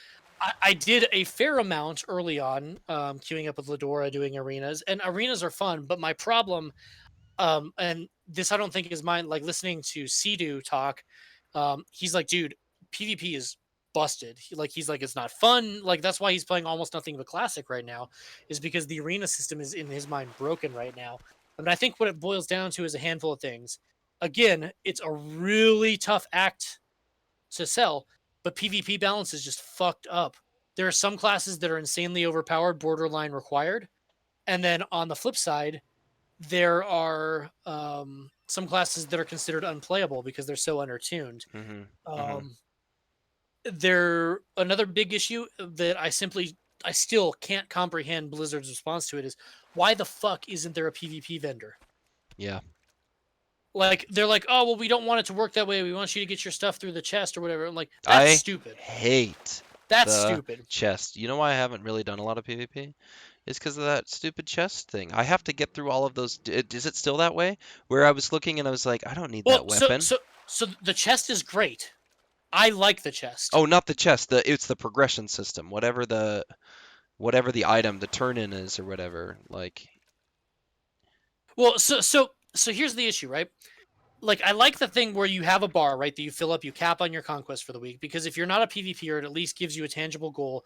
Do enough PvP to fill this up, and you're going to get some reward. It gets people in the arena that wouldn't otherwise. right. The problem is, I stopped doing it because the rewards lagged from that so far behind actual in-game progression that I outgrew the rewards on it so quickly it wasn't worth my time to even do it anymore. That's why I haven't done it. Like, here's my item. Sinister Gladiator Staff. It is a 375 Yeah. staff. Crit haste Well, though. and it will cap at 400. Like Ye- that's the highest that it goes. And if you want higher, you got to get higher gear, which is fine. But instead of giving us gear and making that the way to get the transmog or whatever, what I would prefer is that you have a weekly conquest cap, and if you fill that up, then you get like a sum of points that you can spend on a vendor, Yeah, you and remember then that have system? item level stuff within the vendor locked behind PvP rating. Right. Like it's a system they've done before, and I think it was great because if you were good, you got good gear. If you weren't, you at least had access to some Yeah, stuff. and you could target the things. Again, it's coming Yeah, back to the idea that you're going, I know I want this. I could work for this and I could do this. well, they're And like, well, but that takes RNG out of the game. No, it doesn't. You still have the chance for stuff to drop at the end of an arena match which based is on your rating. amazing and it feels great because it's bonus, but like you want to be able to see a target and get to it. That's what I And do at least. you know another problem that had PvP has that system could help fix What? is they're talking about like the issue with PvP and PvE overlap, where certain PvE trinkets are super powerful in PvP and certain PvP trinkets are super powerful in PvE. So if you were to make it where you had vendors where you could target trinkets from dungeons or from PvP, then you wouldn't have to go like you could bring them into the arena or bring them into the raid in a targeted progression system. Right, Uh, right. the other thing that I would love for them to bring back, not necessarily directly, but in some capacity, is resilience. Oh yeah, Because I think PvE gear and PvP gear is too powerful in its opposing form. yeah. Some of my best Azerite gear comes from PvP, Oh which really? I will never get. I just can't get it because Yeah, it has the traits that I want yeah. for raiding. They're bad for PvP, ironically, but they're good for raiding, and they're locked in a PvP set. It's fucking stupid. So I think you should be able to wear raiding gear in PvP, and you should be able to wear PvP gear in raiding. But I think it should come at a cost. What I would love to see is the way that um there was like this is specific to Azerite, but I'd like to see it applied in other ways. So like in a raid, right, in Uldir, Yeah. if you got the Azerite raid gear, you had the re-origination array or whatever that That was just fun. gave you a blanket buff in raid only, Right. right? Wasn't good for dungeons, right? How great would something like that be in dungeons and in PvP? So I could bring my PvP gear from raid into an arena and I'd be just fine. But if I were to work my way through and like use the vendor and bought PvP specific pieces of gear, there was a trait that like gave me a debuff that increased my resistance to damage by 10%. Yeah. Nothing crazy, but at the higher ends of PvP is the difference between winning a match and not. Right. And so the people that do a lot of PvP have an inherent PvP advantage, Right. but people that don't do PvP are at least capable of going in and working their way towards it. Same thing with dungeons. How cool would it be if the dungeon gear gave you something that helped you counteract an affix? So Yeah. if you were to do a lot of dungeons, you now had an advantage and it made the dungeon grind more meaningful. You could still bring it to raid, but if I'm a raider at heart, I want that raid gear because I've got the raid buff. Like I wish that they did more of that because then it would allow you to still not cross platform, but cross Activity, whatever. I guess. Yeah, cross Cross niche. Like, system, like I guess. yeah, Yeah. you would be able to work in different range. You could be a PvPer that does raid and does dungeons, or a dungeon guy that raids and does PvP, or whatever combination of it. But like, if PvP is your thing, if dungeons is your thing, if raids are your thing, there are tangible rewards that you can get through those systems that Right. then helps you do that specific activity. Right. And I think PvP really needs something like that. Yeah. Absolutely. But I feel you. I don't have a ton of knowledge on it other than that. Like I Yeah. wish I I wish it haven't was done more much fun. of I it. wish it was balanced better because I want the mounts that come from it. But frankly, it's too big of a pain in the ass to get into, Yeah, I like and it dabbling takes in a it. huge time commitment. Jump in and be like, "Hey, we killed some guys. That's Yeah, fun." But my most of my experience comes from war mode, which I think we could talk about a long time. And ideally, I think war mode was a great addition as far as making world PvP super war fun. mode was great. War mode rewards are not, in my Yeah, opinion. yeah, Because I played a PvP server since vanilla. yeah, World PvP is a part of what you do, yeah. but I don't like incentivizing toxic behavior because when they were giving out literally heroic level gear Oh yeah, for for to group killing up. Yeah, that you could do in a raid for killing horde players, all it did was incentivize camping flight paths it was instead terrible. of actually creating fun organic world PvP. I think the reward of war mode should be that you have war mode on. I don't Yeah, think you should exactly. get any buff to AP. I don't think you should get any buff to experience. I don't think you should get any weekly rewards. The only thing that I would say is maybe you create world quests specific to war mode Yeah, that that would be fun. encourage both factions to get together in a singular location and duke it out. Yeah, that's been fun, honestly. I love those kinds of incentivized, like when we both have the world quests in the same area. Those Yeah. should only exist for Yeah, like the incursions or whatever, where those both for people have fun. like the Yeah. specific things and war modes on. Like those have the potential to be Except enjoyable. for when there were 40-man groups of like Yeah, alliance. And we sound like a bunch but of whiny babies, but well, like at it the same needs time, come on. that's not PvP though. No. Being 40 versus one is not PvP. No, no, no. No, absolutely It, not. either none of it should be completable in a raid, so that you're limited to 5-man groups, Right. and then phasing will theoretically even things out, or all of it should be completable in raid Yeah, so that you can create gigantic groups to go out and complete accomplishes. I exactly. don't like where some stuff is able to be done in a raid and some stuff isn't. Yep, me too. Um, Me too. I think if you get rid of the rewards, but you keep war mode in, I think people that love PvP will still do PvP. I've turned war mode off for a lot of stuff because it Me became too. more of a hassle than it was worth because you were just getting camped by jackasses that were trying to farm their Right. weekly kills. It may not be that Like way anymore. I don't know because I don't think I've turned it on for a while. because like in classic, right? I'm playing on the PvP server. I kill or get killed all the time, but camping is not a part of my regular routine. You Right. fight somebody, and then if you lose, maybe you go for the rematch. But at the end of the day, you don't spend the entire day sitting on them like the way that like when I had war mode on, it was literally just a raid group, and then like you couldn't do anything. Right. Like it was literally impossible. It was. That's not fun. It was And ridiculous. it was only because those alliance players were trying to get their weekly reward. Because Exactly. before that weekly reward existed, they didn't do that because there was no reason See, to. here's the thing though, is they'd get the weekly reward and then they were incentivized by how funny it was. And so they just kept doing it. You know what I mean? It Yeah. was just like, oh, well, I'm here. I'm in a 40-man group. But then you turn those groups around so fast Well, because and everybody's looking to Blizzard's get it like, done. look at all the horde that turned it off. Now there's faction balance. And it's like, yeah, but that's not the solution. Is No. to make it so annoying that people turn it off. What you want to do is you want to make it just generically fun for everyone, so that people are encouraged to do it. Like Right. that's not fun Right. for the people that are turning it off. Like I don't know. I think war mode is good. I like war mode, but I think they need to axe nearly all rewards associated with it. And that's where I'll end it because I could just get fuming. Like I could go all day about how failed that system is. But Yeah. Yeah. it's a good idea that again was executed poorly. Right. I hope they can just revamp it to fix it a lot because I like being able to switch. I like the idea that you can now play with people who are on PvE and PvP. It's a little easier, you know. You can I think the most important thing is that PvE players could switch to PvP rather than the other way around, is how it should have been. Oh yeah, yeah, yeah. But nevertheless. All right. All right. Whew. Touching on the final of the big three between dungeons, PvP, and rating, how do you feel about rating so far? So I think raiding is we kind of alluded to. I always enjoy raiding, and we're lucky enough that we've got a guild that we actually generally like for the most part, except for Yeah, period. Period sucks, but I was gonna say that potato guy really yeah, ticks me off. potato. Such a no. But I mean, we're lucky enough to have a group that we accomplish the uh, the raid in an effective and efficient and a fun manner. I think the fights have been pretty well designed, and Yeah, I'll hit some of my high points.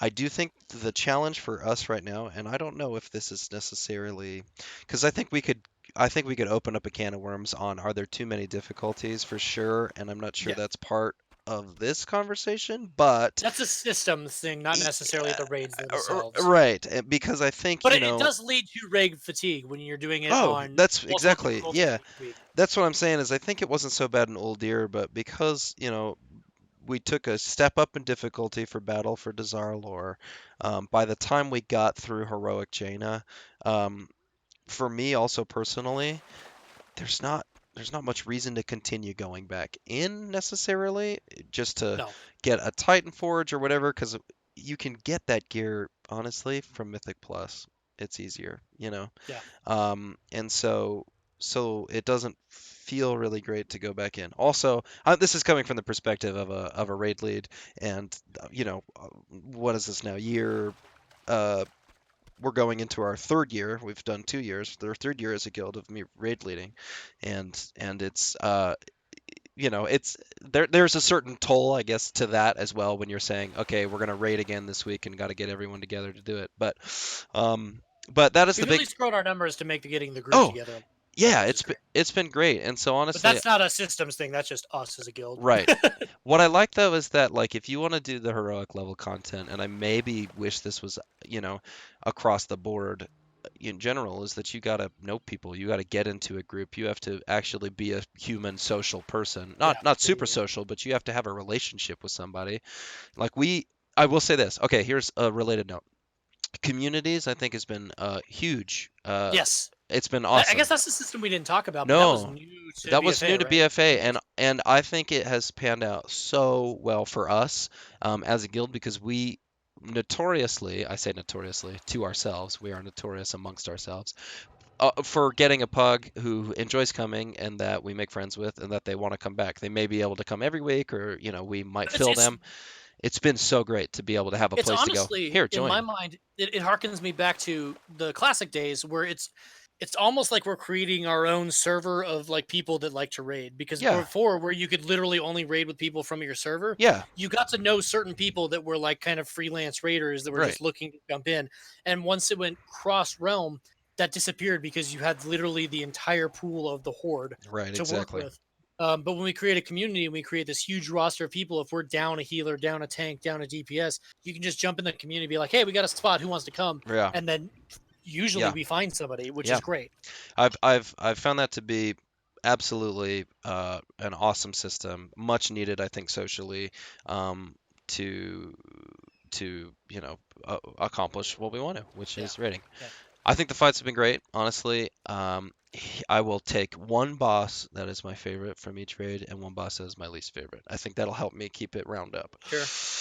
Gahoon, while on the outside, very Destiny style fight. That was kind of the joke. But very cool fight. Once, my biggest problem with it was that it was so easy to do with the right comp that it was almost not even worth it to attempt it without it. Do you know what I mean? Yeah. Yeah. That was its big problem. You And required 2 locks and what, two locks 6 and solo six carriers? solos. I think we ended up doing it with four solos or five solos and um, one team because Potato Yeah. can just run as fast as he wants, and it was easy enough for them to do it. And so that was some flexibility. I think we also did it once with two teams, and it might have been you and me. Honestly, that sounds about right. Yeah. Um, but but But it's even with our solos, I don't know how many times I had to port up and save somebody that oh, fucked up. absolutely. And so I'm guessing the fight was not designed for solos It in was meant to mind. have pairs, but with the pairs, the fight became so problematic because it took so long Your healers were out of mana. that it was just ridiculous. Yeah, it Yeah, was it was a really interesting fight that I think needed a lot more testing yeah. and needed some Yeah, tuning. like if They they could just have kind of figured out rushed that it. the soloing was going to be a thing, like But then as a result, it was my least favorite fight, if that's where you're headed. yeah, Like in that yeah. I think generally it became my least favorite fight. There are harder fights. Here's a fight I actually super loved in Uldir. I absolutely two fights. I'm picking two. I can't help it. Loved Mother. I loved that idea. I that was loved, fun. Yeah, yeah, I fun map. loved passing through. I love that it wasn't a DPS numbers game. I haven't cared so much because a lot of the fights have been You could forcing make you. it though if you were ballsy. You could lust and Yeah, kill her in you the first. could. It was crazy. But I loved getting to the point where you could go, great, we are getting better at this. We're going to kill her in the second room every time. We do not need to go to the third Yeah, room to do this. I loved having to coordinate and go, okay, we're going in pairs. And like when our guild was able to execute that and just like they'd run off in pairs and handle it, like it was yeah. super cool.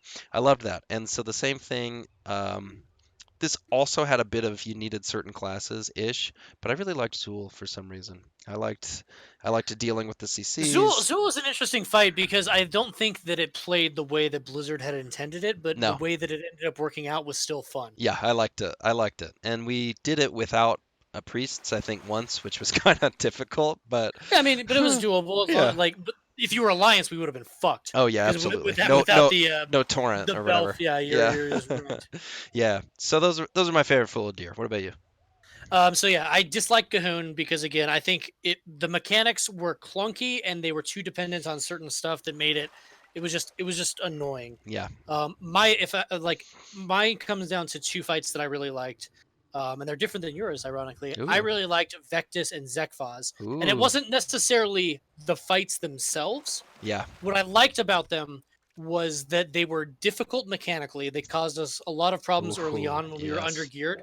But as we geared up, as we learned the fight, it was one of those things where you actually felt the progression. And at the end, like being able to, it was what Vectis that Vectis had was the blood. the okay, no, yes, then Zekvaz, where when our gear was better and we were able to push DPS, we could avoid the Oh, second yeah. set of like That's the so things that fun. were coming, and you could push the transitions faster, Yeah, yeah, yeah. and it made the fight go differently, but like in a way more smoothly. Yeah. Like I love any fight that takes a lot of mechanical skill to get through early on, but as you gear up and as you clear the raid, your gear starts to take over, and some of the complexity disappears because you're able to push Yeah. transitions in a way that some of the difficulty disappears. That's fun. I really do enjoy that. Yeah. I forgot about that. That was super fun. Moving on to BOD, that's something that I would say I disliked about Conclave. Where as you got better, it fucked up the timing on everything, It and it was didn't different make it every more week. It enjoyable. was different every week where Yeah, which which it didn't make it enjoyable because we had learned the fight through lots of hardship doing yeah. it one way and then we could not like it took us a while to figure out like okay, we just got to be better at handling the mechanics when they Yeah. come. We're not going to be able to Conclave yeah. Conclave was my favorite fight until we got good at it, and then all of a sudden we couldn't do it anymore. Like It was really weird. It certainly was weird. Definitely threw a wrench in it. Yeah, I think my my fifth least favorite on that though is what's his name? Mechatork. On really. heroics specifically, Yeah, yeah, yeah. because the requirement to have everyone in comms talking on a heroic fight, I feels like is a bit much because you have Yeah. somebody that doesn't talk, and now like because when any poll that we had people that were actually boisterous and able to like take charge and communicate It was who always a needed to wipe click what first button, before we it could was figure it out. super easy. It Yeah, was super easy. But if you didn't have the people that communicated, yeah, we would die to those stupid bots. right. And like as a mythic mechanic, totally okay with that because if you're mythic rating and not everybody's on comms, Yeah, you're doing it wrong. yeah, But I think that jump at heroic is a bit much. yes, Like yeah, I don't mind having responsibility, but if it was like if you were to switch it instead of having to tell them what to click, if it was literally you jump in the mech, you look at them, and then you click a button and shoot like an energy pulse that relates to then help them break out. yeah, So that you don't actually have to talk, but there is still like there's a requirement from the individuals in there. yeah, That would have been perfectly fine. But the fact that you literally like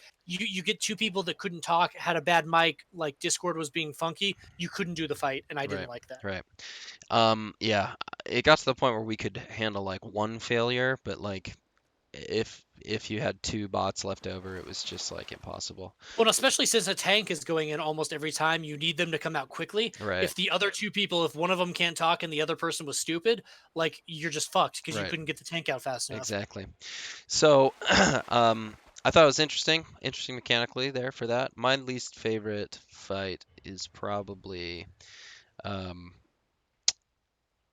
I don't know. I mean, there's no fight that I just like absolutely dreaded. I guess Mechatork just from the, it had potential for wipeage, and I think Conclave became very difficult. I liked that fight a ton, and then as far as like feeling dread when I got somewhere, I think Yeah. Conclave was a little. I don't know about this, but I like the fight. I think my favorite fights. I love the idea that they split the raid up into two groups a lot. I think that was pretty cool. I think Opulence was a fight I actually really enjoyed. I think the gems ended up just kind of being like, make sure you have some rubies, make sure I the didn't like that healers. opulence. The opulence fight literally was, can you get your raid to opulence alive? That Because is at that true. point, did Yeah. we literally ever die on the boss? It We've was never died on literally the boss. Never the died on the halls boss. killed us every time, but Yeah. if we got through Yeah. the halls, we Yeah. won. And I wish that there was more to phase two, Yeah. where it wasn't just a free kill at that point. Yeah, exactly.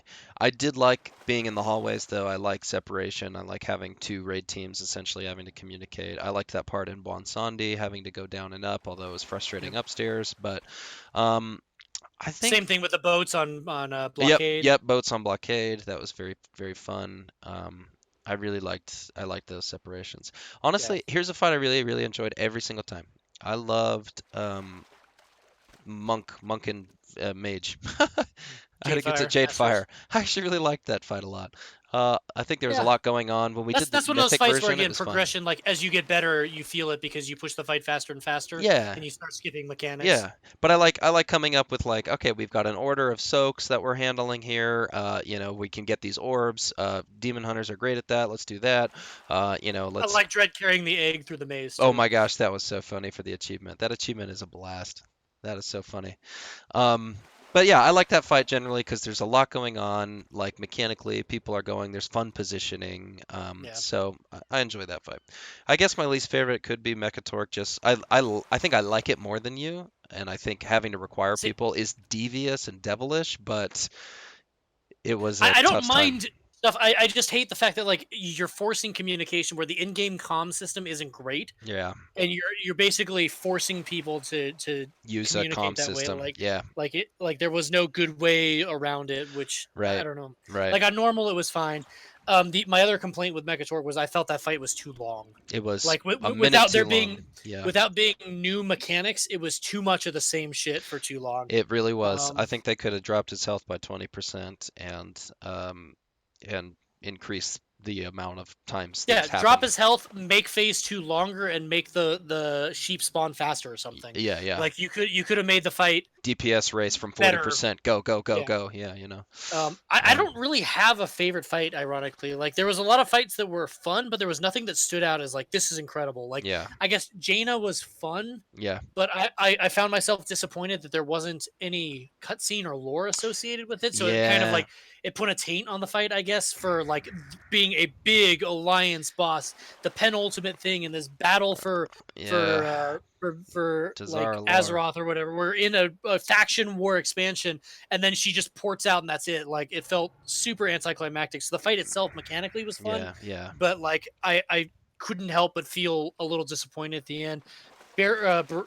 What's it called? Blockade was overtuned and then undertuned, so it was hard to say. Like mechanically, it was fun, but again, it was just Yeah, they didn't get tuning right, and so then the fight kind of got tainted. Mechatork again had the potential to be great, but it was kind of weird. I guess I liked Rosticon was a pretty fun fight. yeah, It had a lot of stuff going on. It was very predictable. yeah. I like It the had a lot of personal requirements for people. responsibility. Yeah, Yeah, I like that. I think Rosticon would probably, I guess, be my favorite. Conclave would have been my favorite if the way that, like, as you got better, it didn't, like, if the timing remained consistent, All right. instead of being, like, dictated by that. Like, I like the fact you had choices in the order that you went. I Yeah, like that there were a lot of choices. things going on. But, like, again, it got weird with any timing. If it was off, if your DPS shifted, like, the whole fight felt different. I didn't Right, really love that. right. Um, All in all, I think it was pretty well designed raid. Fun time. yeah, I will I didn't say, hate anything. I Jaina just didn't love Gauntlet anything. between Grong and Oh, yeah, the Jadefire. trash was Yeah, so bad. never mind. That was the worst trash. That was And I don't absolutely like the worst. raiding as an alliance player. Like the fact that it fucks with your racials and stuff, and like Yeah. it was actually like I had a piece of gear bug because of it. One of my Azerite species switched to an alliance version and then never worked. Oh my Like gosh. there was so I had to put a bug in and like a ticket, and then eventually they fixed it and like changed it. But like Jeez. I don't know, it was like it was one of those raids here where like I didn't love it, but I didn't hate it. Like it was pretty. Yeah. It's I not wish it Nighthold, is what you're saying. Yeah, and I wish it meant more lore wise, and that's something we're gonna get into story wise. Like, Yeah. it's supposed to be a big deal, but it felt weird that Jaina was the one spearheading it instead of Anduin in this faction war. Right. It was significant to the Horde in that we lost Rosticon, and it gave Talanji the chance to step up as the queen. Yeah. But like outside of that, like Sylvanas wasn't even there. Yeah, that bothered Like, me. like, for the big faction v faction raid to not have either of the faction leaders present, just it felt like again a missed opportunity, something they could have done something Right. really cool with and then didn't. Absolutely. So on that note, I think they blew all their cinematic budget on the opening cinematic, which I thought was really cool. Yeah, have But we had a cinematic yet? Really? Like other we than had the the breaking of the Great Seal, we like had the breaking of the Great Seal, and then we had the opening of Battle for Dazara lore uh with which would have made no sense unless you played the Alliance storyline. Like, why are our ships blowing up? Like, yeah, exactly. So I think that is hard because I mean, again, I don't want to discourage Blizzard for doing something fresh because splitting up, the factions and kind of telling two different stories, I think is pretty it's interesting, cool. and it encourages you to play both sides, which is neat. Right. But But in a expansion that's supposed to make you choose a side, I almost wish that there wasn't a reason to play both stories. I wish like you got what you needed and you felt more aligned with one or the other, and you felt dirty playing the other side. yeah, I guess Like so. Yeah. So I wonder how they could have fixed that issue. Only because, like, I I don't know. mean, It's it's I it's feel good it's, because it's it's just an war. idea. We were surprised, obviously. Like, Yeah. we Well, got yeah, when they announced that surprised. as a raid, everybody was like, "What?" Yeah, Like, interesting. yeah, They didn't end up playing the way that it sounded. Like originally, there was going to be completely different orders, and right. they kind of backpedaled on that. But Which like, I it's think still was probably it was for the fun. best. Yeah, And like the Jaina fight, it was cool to face Jaina from the Alliance, and like for the Alliance to get yeah, a seeming victory by killing Rosticon, and yeah. it pushed the Bwansamdi thing, and it raised a lot of questions, and it set up stuff in Right. terms of Bwansamdi, Sylvanas, and stuff like that. But I Yeah. still, Would have from loved a like, cinematic at but the end but though. between 8.0 and 8.2 coming up here, like I think we're gonna get some stuff with Sylvanas because she leads us into Najatar, right? So Yep. I need Sylvanas in this next tier because like jumping ahead to the story stuff, we've barely seen her this expansion. Like she was the big bad in the pre-patch, and then she's been off doing stuff, and we Right. don't know what that is. Right. And I'm like, where's Right. my war chief, man? Right. Everyone hates her, but where's my war chief? Yeah, Like, you're an undead shill though, you know. yeah. I will say, Other raid COS. What were your thoughts on Crucible? oh, so we had talked about how much we wanted another kind of two boss Yeah, mini raid. Uh, I loved Crucible. I did too. I thought it was awesome. I think it's gotten a lot of negative press because a lot of people don't feel that it's significant or meaningful, and that the timing on it was weird, where they Nah, wanted to take a break, but it came out. But like I like it. honestly, it was two bosses. We AOTC'd the first weekend, Yep. so it wasn't too difficult, Nope. but it was hard. It The was trash hard. wasn't It was harder super than scrolly, Jaina for sure. and I thought mechanically those two fights were the two, like if you talk at all the raid bosses in this expansion, Yeah. I think the two Crucible the Storm fights are my number one, my number two favorite fights in Yeah. this expansion thus far. I I think loved it. tuning it was just difficult enough to be challenging without being annoying, and there was enough mechanics in there that required a good strategy. All And right. thankfully, we have a good raid group that we went in and we tackled it. We haven't had major issues with it, but I Yeah. think Crucible was a testament to how good the raid team can be Yeah. if they're given the time Yeah. to, because like they only had to develop two bosses. Right. I want an entire 9 boss raid tier Of that that. lives up to the standards of what Crucible set. Yeah, I thought Crucible was awesome. One of the things that I On the loved flip just on a side, I design thought the side. loot was incredibly disappointing. Yeah. Again, wow, you tried something, but I don't care about that loot. I cared about killing the bosses, which was fun. What I loved I will run Crucible any week that is people want to run it because I have fun in there. I do too. Me too. It's such a blast. And it was really, it came at a good time, I thought, for us, which was just like, I do not want to run another heroic battle Well, and for Dazara it lore. really kind of helped us too, because I think people are kind of feeling down about like our slower progression and stuff, and for us to go in there and be the Yeah. seventh guild on the server to Yeah. like get the AOC to do it in one weekend and Yeah. to put our shit together and like be like, no, we can do this. Like, It I was think it was a awesome. big morale boost to a lot of people, and it really kind of instilled like, no, we're good at this game. Yeah. Like We can accomplish stuff for sure. It was great, honestly. I loved that they used the artifacts. I thought that was pretty cool. yeah, It was a pretty tight little story. I think all of the raids have had a nice little questing experience that gets you into it. Although I think Alliance didn't really know what was going on in Uldir, but yeah. whatever. But yeah, I thought it was nice getting into each of the raids. Felt like there was no breaching the tomb Yeah, situations. I would say Crucible has been one of the better parts of this expansion, Yeah, and I think that is not a popular opinion, but for me, I really really liked it. that's why I started playing Shadow Priest again. So Well, yeah, and like it's setting up stuff which I like yeah, I do as too. well. I like that it's setting up. Whereas TOV was just like, what's going on here? Okay. Yeah, Which, they can use that lore later. I mean, they will, obviously. I think Helia's not done. But we'll nevertheless, see. I think those were really well designed fights. Continuing on that vein with story is the next bullet that I put on there. I think Yes. so. In general, how do you feel about the story as it's progressed? So my gripes are always the same, which is just the difficulty of telling a story in this game.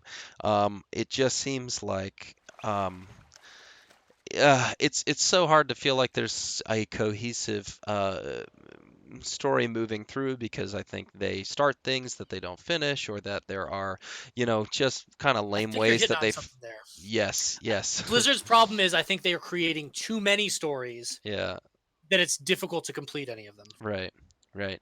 I love, honestly, some of the like little questing that goes on around here, I think is super cool and super fun. I thought, Yeah. I think the questing storylines for each zone was tight and fun. And I'll say this, I loved that they all led into Uldir for us and that they all led into, let's see, in the Alliance, they kind of all led into, I don't know. Yeah, Alliance had a lot of build up for Dazar lore, Yeah, they had a lot of that. Whereas it was cool to feel especially in the like war. The war Yeah, campaign, I guess I forget about the war campaign because it was fairly short, but it actually like it was it did gated, do is what some it stuff, was. I Yeah, guess. Um, I don't hate the story. Like there have been some really good stuff, but I still am not sold per se.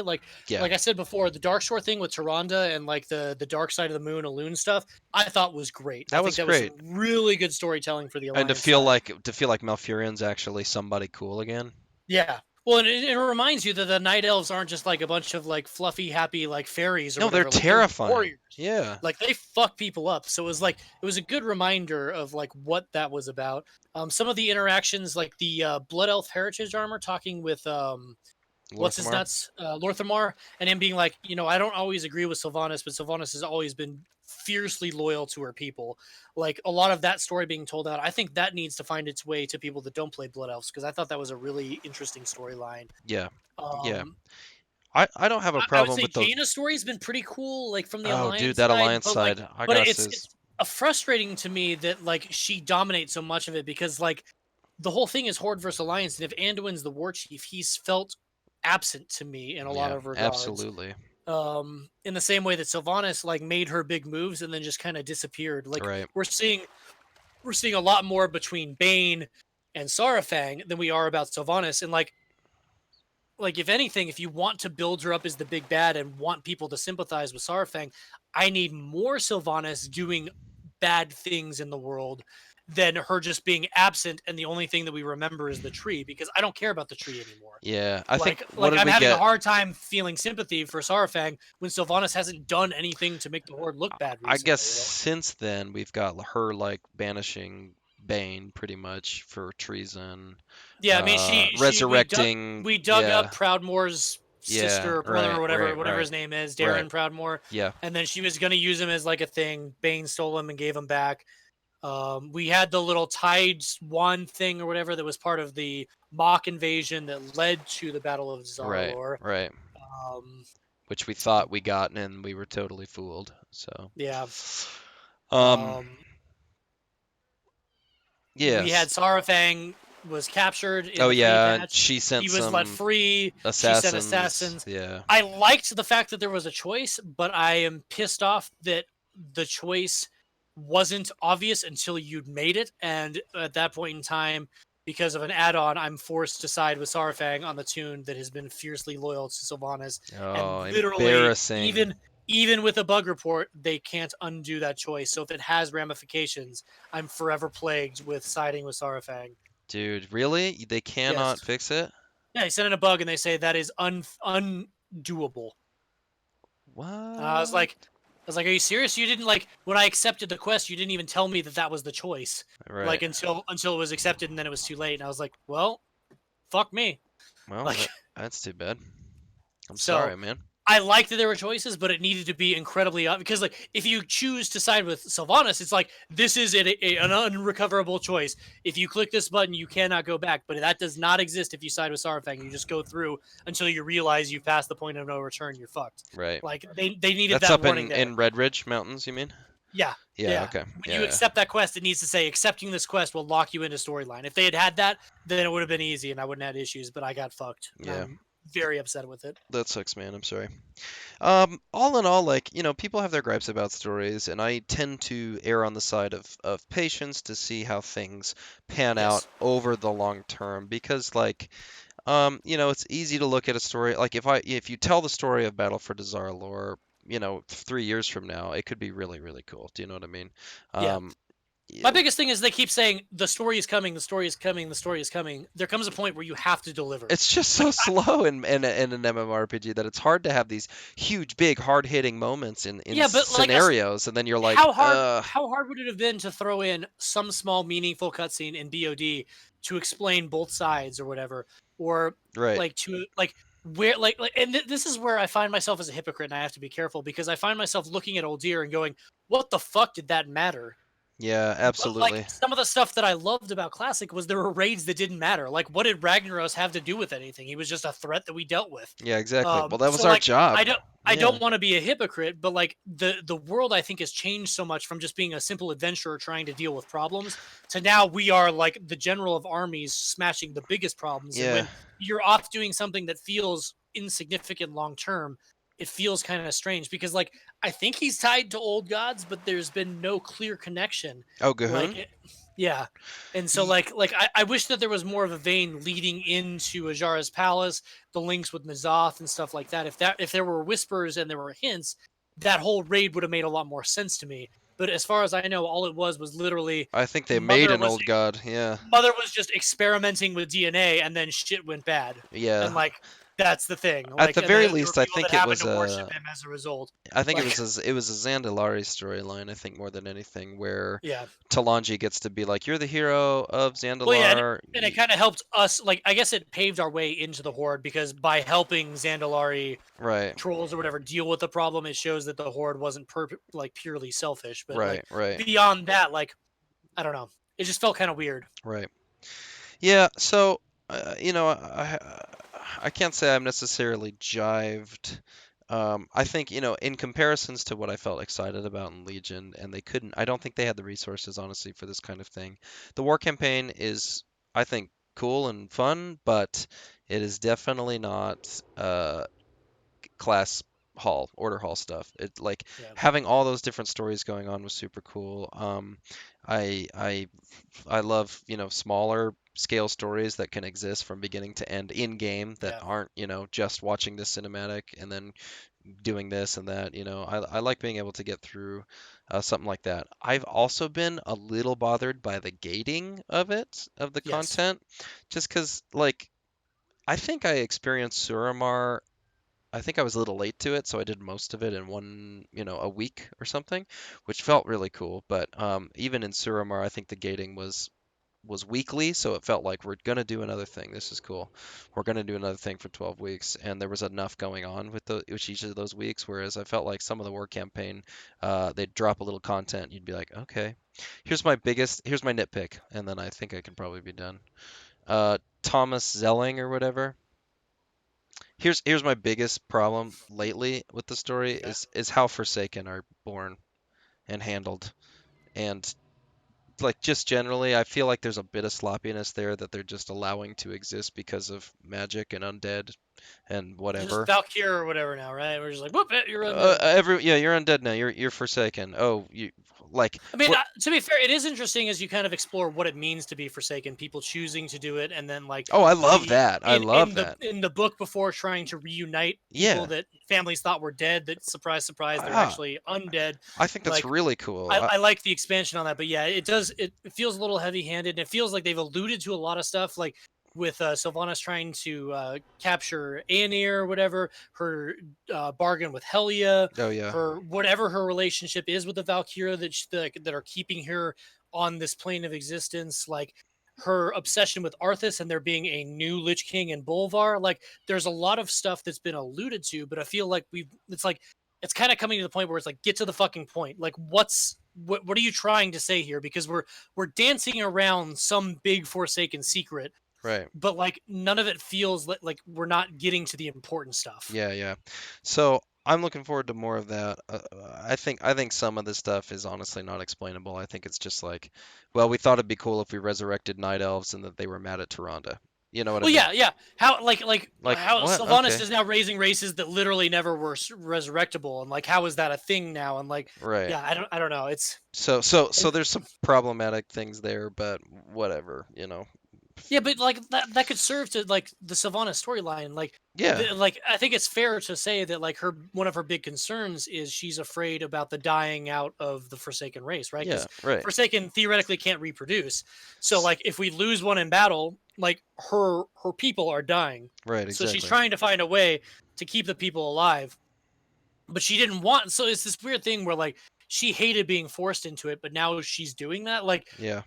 something doesn't seem right because Sylvanas is smarter than I feel like she's being given credit for, and that's where I think some of the heavy-handedness feels like Yeah, that's where we you need look to at it and you're see. like, from somebody else this would make sense, but from Sylvanas, she's far too put together intelligent. She's been through too much to Right. just make these snap rash decisions.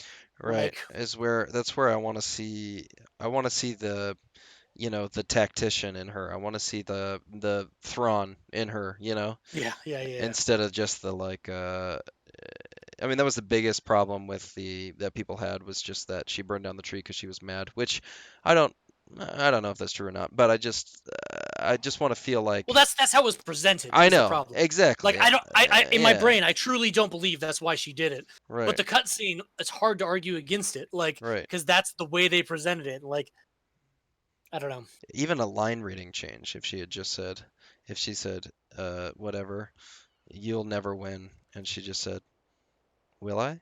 And then she just does it, and you're just like, wow, you are willing to do anything. That's amazing.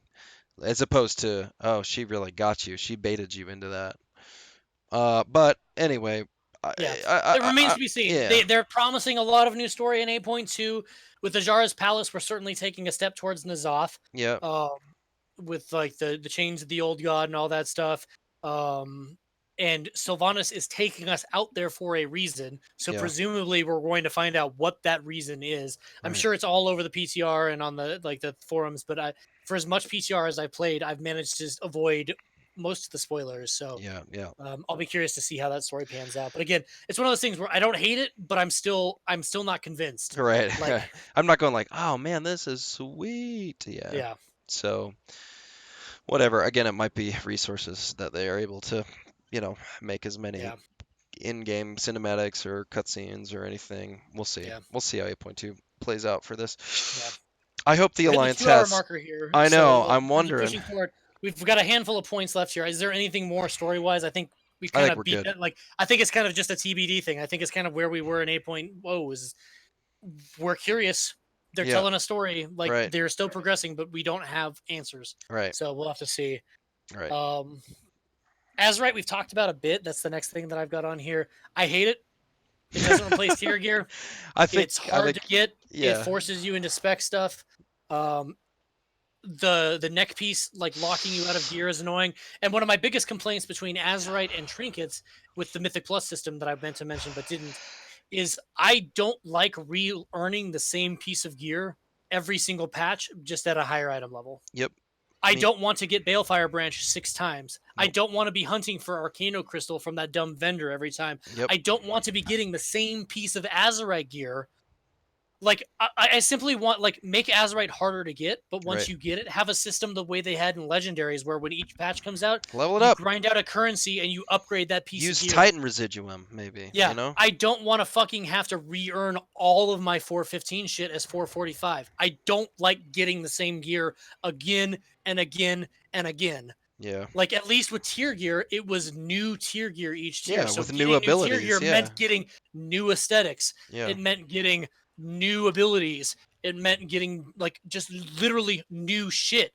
Yeah. Um, Yeah. Yeah. and I think that is one of the big things that Azerite, like my fear of a lack of progression, I think this adds to that because you're not getting anything new. You're getting the same stuff that was available at launch, Right. just at a higher item level, and that sucks. It It sucks a doesn't lot. feel good. I don't enjoy it. I don't think it's good for the game. It's not progression. Do you know what I mean? It's No. it's The numbers. Essence system, to be fair, the fact that Azrai gear comes unlocked now is good. Yes. The Essence system is at least interesting in that like it allows you to modify your gameplay and adds buttons to your bar. Right. But it's one of those things, is it too little too late? And I think the Azerite gear still isn't fixed. We've made steps to make it better, but Right. it is still not good. It's Right. just less bad, I'm is my very opinion. interested to see how different it feels. The Because problem is what new Azerite are we getting in 8.2? There's the raid pieces, and that's it. right. So there's like maybe two shoulders, or two chests, and two helms, Right. and everything else is identical, and there are no new abilities. Here's my problem with it. I mean, yes, I agree with everything you're saying. My other problem with it, okay, so I mained Hunter for a while, and honestly, I didn't feel a lot of the problems with Azerite because it was pretty much just pick these ones, you're good to go. Maybe there was some that would be better in like dungeons, but pretty much not. I mean, like we played a lot together as me as a hunter, and I was pretty much, in the top quarter of our raid, or carrying my weight in a Mythic Plus, no problem. Sure. And so I could just get the Azurite. I got it. I put these traits on. Things were good. My problem became when I became a Shadow Priest, and then I started to really feel the problems of needing multiple sets. Auspicious spirits. Oh, needing multiple sets because I'll tell you, I love the fact that I can put these pieces like that build to go into dungeons, which by the way took me forever to like figure out Get. how, well, yeah, to get and then figure out how to put the pieces on without having to reforge every time. Yeah. Um, which is my second Reforging problem. is another problem. Yeah, it's Why, huge. why, why, why can't we just make a fucking tome the Yeah, way that we can redo talents that allows you yes. to like you're gonna be able to do that with essences. Why can't I just respec Yeah, my call fucking it gear and switch call it specs in the middle of a raid? an Azurite re like you could make it lore interesting then instead of It's just just having another. like a It's another money. thing that enchanters or jewel crafters give it to a profession. Make something that you can sell in the auction house. Make a profession, Absolutely. an engineering thing. When's the last time engineering was Right. useful? Which Make would engineering something that you can pry off of yes. essence or whatever. Like Then it'd be it's way pretty more simple. interesting to me at that point because here's my other problem is that I never wanted to play. I wanted to play survival pretty badly. Sometimes where I just like I want to have that flexibility to go, huh? We're going into this dungeon and we could really use some survival stuff. I'll jump in Yeah, there. melee is better. Let's play the Yeah, melee let's play with class. melee class. But I'm not gonna reforge all that gear. Do you know what I No, mean? Like, get out of here. And so, you got to go back to the one reforged dude down on the docks, which is super ugh, inconvenient from Desire Lore because that yes. city is poorly designed to begin with. It's an And then awesome you got city, but so badly and designed. then and then you got to well, dude. Like if you look at Borealis Alliance absolutely won in Oh, terms of it's capital. tight. Borealis Dude, is so much better do you than know where their Desire Lore. PvP chest is? It's like right there. Good gracious. I Yeah, like the idea. Okay, well, this is a side note, but it's cool that we're like living in this big city, but it feels like we should all be on the other side of the pyramid where everything else is. Just put it all over there, you know? yeah, Like, yeah. we'll be done with it. Good gracious. Nevertheless, so those are my two biggest problems. Were just being like, I can't switch it between specs without paying a ton of gold or carrying around a bunch or farming a whole nother set, which Sure. I'm not Yeah. that interested in doing. And on top of that, it hasn't, aside from like some of the ones they added in what 8.1, I think, that added a little bit more interesting, stuff like having the dungeon set for my Shadow Priest is cool because you're waiting for that proc to just spam Mind Seer, which is cool. You're interacting with that, but for the most part, it's all numbers. You just look on big or on freaking what is it, hammer uh, mallet, blood mallet. You just look on blood mallet. What's the best Yeah. one? Look for it, put it on, rinse and repeat. Just play the game at that point. Do you know Yeah. what I mean? Yeah. So, so to go back to our worries about it, I don't think it even came close to replacing the feeling of No, I progressing think into I a think our tier. fear that we talked about from like Yeah, how it felt in beta and the concerns that were being yeah, expressed by many of the big names in the community pre-launch, yeah. I think they were all founded. I think they all came true, and I think Blizzard literally has no excuse because this was not something that was unexpected. We knew it was gonna suck. We hoped they would make improvements, and they simply didn't. And Death the by improvements they've Fro. made have been very small, and Yeah, they've been appreciated, but they simply aren't enough. Like yeah, I yeah, am yeah. incredibly underwhelmed with Azrael. I don't know that bringing tier back is the solution, I like it. but something absolutely needs to change with the Yeah, way that Azrael works. yeah. Death by Fro in the chat says it's just another gold sink, which Yeah. it does feel that way, honestly. It's really quite stupid. It's supposed to, I think it's just a way to make it prohibitive because it seems like they just want you to commit to something and just be okay with it, but that doesn't feel good to No, progress. It because doesn't when you're feel talking about individuality and player choice and stuff like right. that, when you're forcing people into one mode, Right. that goes against what they said that their gameplay philosophy was. Right. So here's my biggest problem with it is that well with Azurite, but kind of generally as we're nearing the end of kind of looking at some stuff, is that there's not a lot of meaningful ways to progress your character that aren't literally just checking blood mallet or simming yourself. Do you know what I mean? Yeah. Like there's not a lot of great ways to feel like I have an identity in this game. I spent all this time going to Well, do archaeology and find this cool thing or whatever, and you're cool. Like, look at you did that. Or the mage tower was cool. You don't need a mage tower every time, but like, as much as transmog is great, transmog has taken a lot of that out. It's been replaced somewhat by mounts, but there's so many fucking mounts now that even that isn't really like there's no way to show oh, don't get me who you started. are in the world. I don't want to be like, I'm generally not an angry railer, but I'm annoyed that the coolest mounts this expansion have Warlords of Draenor end up on the freaking cash shop, which Oh yeah, you can talk about it. We don't need to. Needless to say, you could buy it with gold, but still and Blizzard's I did, making money on it. Yeah, they still make money but on they that. end up being really expensive. Right, they do, but you can. But it's so annoying to me that we pay this Yeah. subscription fee and that the Well, yeah, coolest that's the thing mounts. is like I don't mind a cash shop if this was a free to play game, but when you're playing a subscription fee, I don't think there should be a cash shop No, there because shouldn't I'm be. paying monthly. I bought the expansion and I'm paying monthly to play, so I should be able to get everything the game has to offer Exactly, and I think for all of free. that great work should have gone into us being able to get that cool pig, like maybe in a holiday. That'd be cool. That is an interesting quick transition, like in terms of like money and stuff like that. The what I don't like. How do you feel about the crowdfunded toys that are going towards the MDI BlizzCon reward and then Uh, the Arena World this Championship? is not the first company to do something like this, right? No, it's the model has been I think existed for a while in Okay. a different form, but it was in Dota and League of Legends, I Yeah, believe, both yeah, use it yeah, in a season pass format, and yeah. StarCraft adopted it a while ago. hmm So it's not new to Blizzard either, but it's S- never been done it with just a toy. Here's It's my, always been a season pass that yeah, gives you something you work towards yeah. and gives you tangible rewards based on your playtime. This is just a buy a toy, the money goes towards the prize I pool. don't even remember what the toy was. Was it fun at least? It's the Transmorgifier or whatever that Oh, makes you that's a raid great toy. bosses, which Okay, was cool. And then but there was the Horde and Alliance fireworks that no one bought because they're stupid. okay, but I think the toy should have been themed around Arena or around MDI. But oh, I guess they are The Horde and dungeon. They are Alliance fireworks dungeons. are Yeah, theoretically the arena because arenas. you show off your faction, and then the other, yeah, the arena or They're the dungeon dungeon ones. bosses, right? Although most of Yeah. them are raid bosses, but Oh, well, that's dumb. So I think missed opportunity there. But also, here's my biggest problem with it. It just it's they want more money I because hate the only percentage that goes to the prize 25% pool. is going to It's it, isn't it? nothing. Yeah, it should be 100% of the profit goes to the prize Yeah, pool. absolutely. They do this stuff for charity, and obviously they have to do that because that It's would a just be a tax write-off. right. And I still think it's cool, and those pets are cute, Yeah, and yeah. Even though like it's a tax write-off for a reason to encourage people to do charitable work, and I'm right, glad that Blizzard does it. right. But like, yeah, how can you make a This should toy be that's 90%. not that big of a deal and then only give you a quarter of the profit towards the prize pool? Like, are you high? Yeah, I Like, think there is no way you can convince me no, that the design cost for that toy no, is like requires that high of percentage to go no. into investors' pockets. It does not. Absolutely does not. And on top of that, I mean, I love the idea of being able to support something you love. But I think a better way to support that would be just to go subscribe to the people you like.